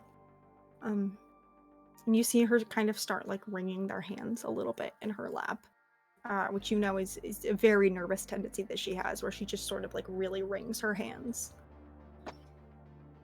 I think in an effort to show that, like, Willow is not here as her therapist, but as, like, a friend, we'll just, Yeah. like, very slowly, like, hold a hand out for her to take it if she wants. I think she kind of looks at it for a long moment, and then sort of like breaks one hand out and just very gingerly and very hesitantly takes your hand. Her palm is cold. Has she had any reaction to Willow's face? That's a great point. That's a great point, Diane. Thank you so much for bringing that up. I think, you know, you've sort of been sitting a little bit more in like the shadow of this box. And I think as you sort of lean forward to extend a hand, it catches the light and her hand just like falls short from yours and pulls back a little bit. And she, are you okay?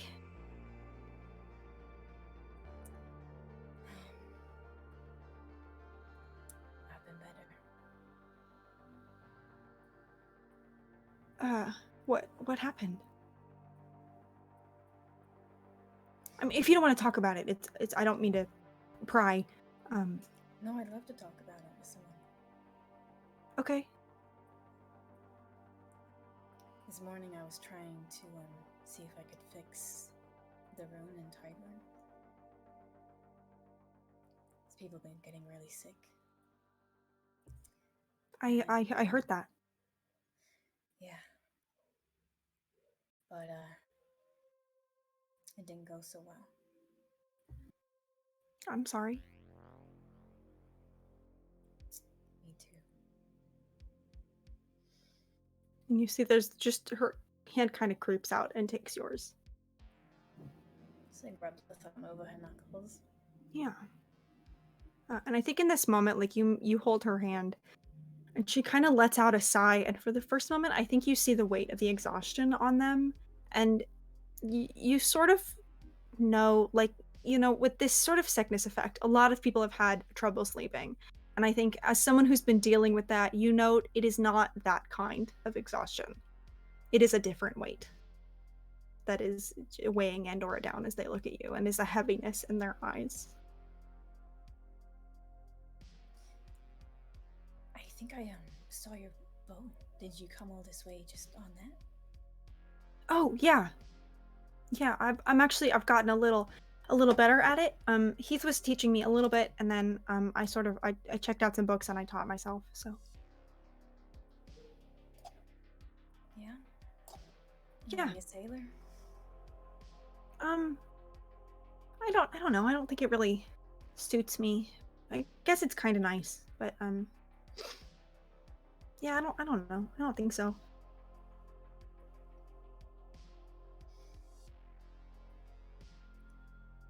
I think Willow thinks back to, you know, when she mentions checking out the books.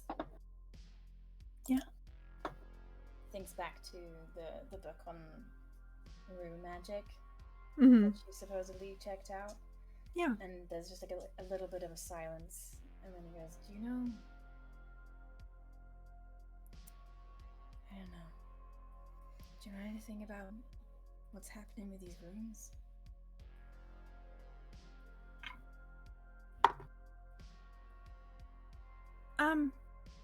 Well, I mean, I know that there was like the problem with the jump.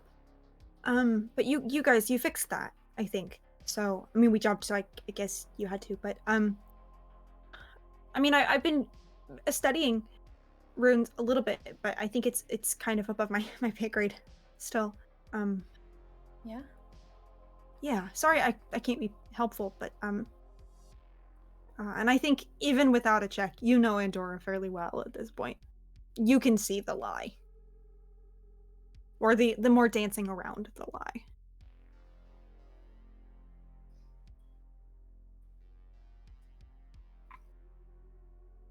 It's I didn't know that was an area of interest for you. It never came up before. Yeah, no, I mean, I like magic, you know, and I can't like do it naturally, like on my own. And you know, I tried some stuff, but none of it really like worked for me until recently. So I've been sort of learning that, and I like it a lot. I like the, you know, it's there isn't a lot I have control over.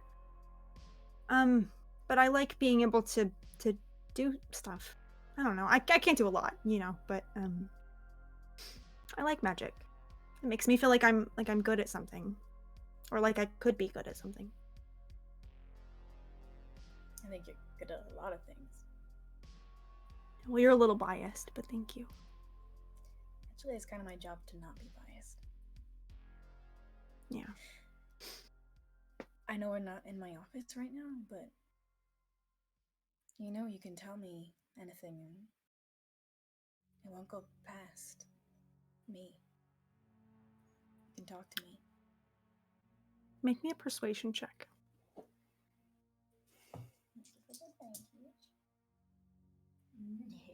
Another 28.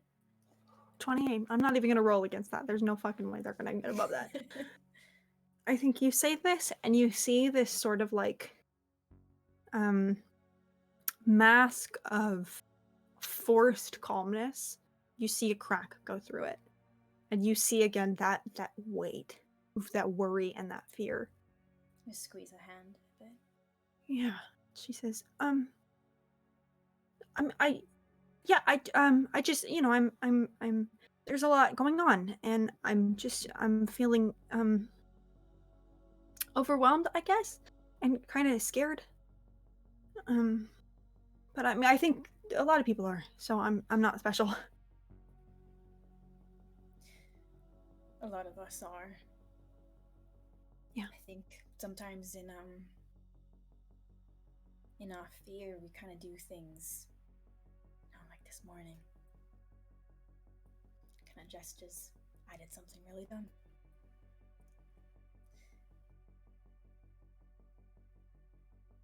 But I think we're all a little bit desperate, right?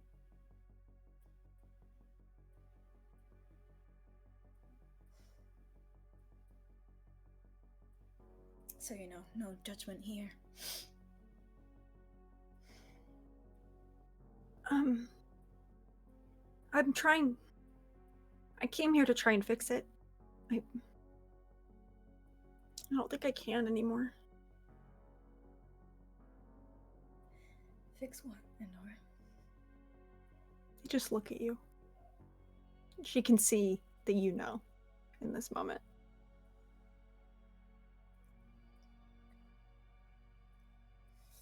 He's just like heartbroken. Yeah. I didn't know that I didn't know. Of course. I didn't think people were gonna get hurt.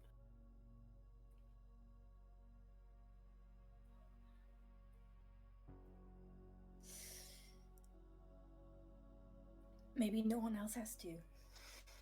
Maybe we can fix it with you. I mean, I don't think I can, Willow. I don't know, maybe I'm just as stupid as everyone has always thought that I am, because I thought that it would be fine.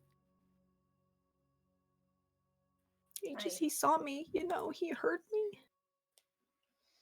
People don't see me very often. I didn't know, Willow. You have to believe me, I didn't know.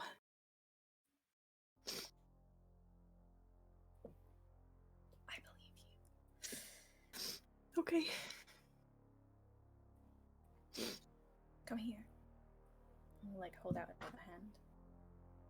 Kind of scooches a little bit closer, but there's still that last, like, bit of hesitation.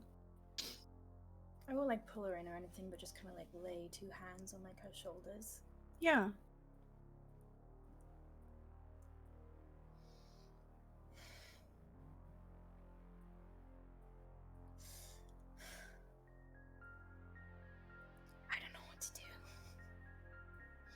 I don't either.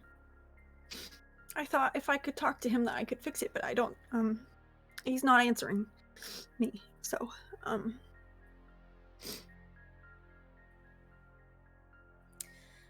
so sorry that you were taking advantage of in that way.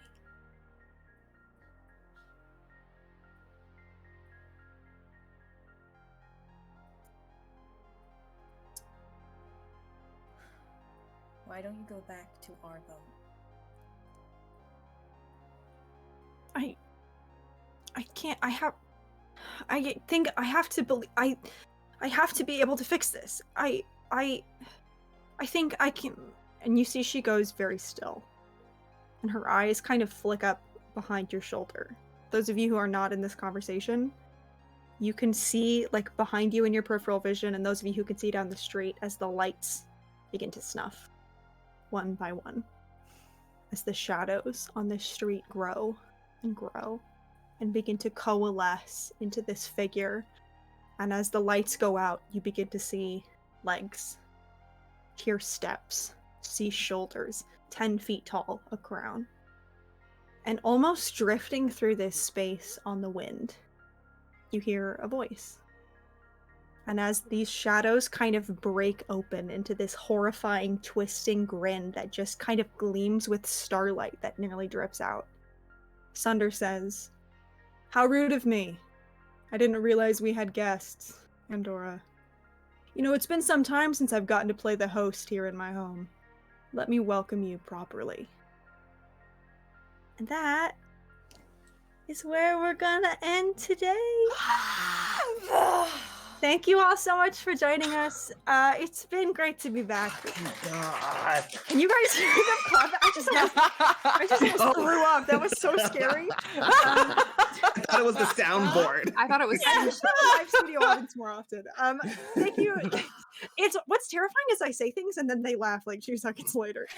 God. Thank you all for joining us. We'll see you back here in 2 weeks for, I don't know, whatever's about to happen. Have a snack, have an excellent night, and we'll see you soon. Bye. Bye.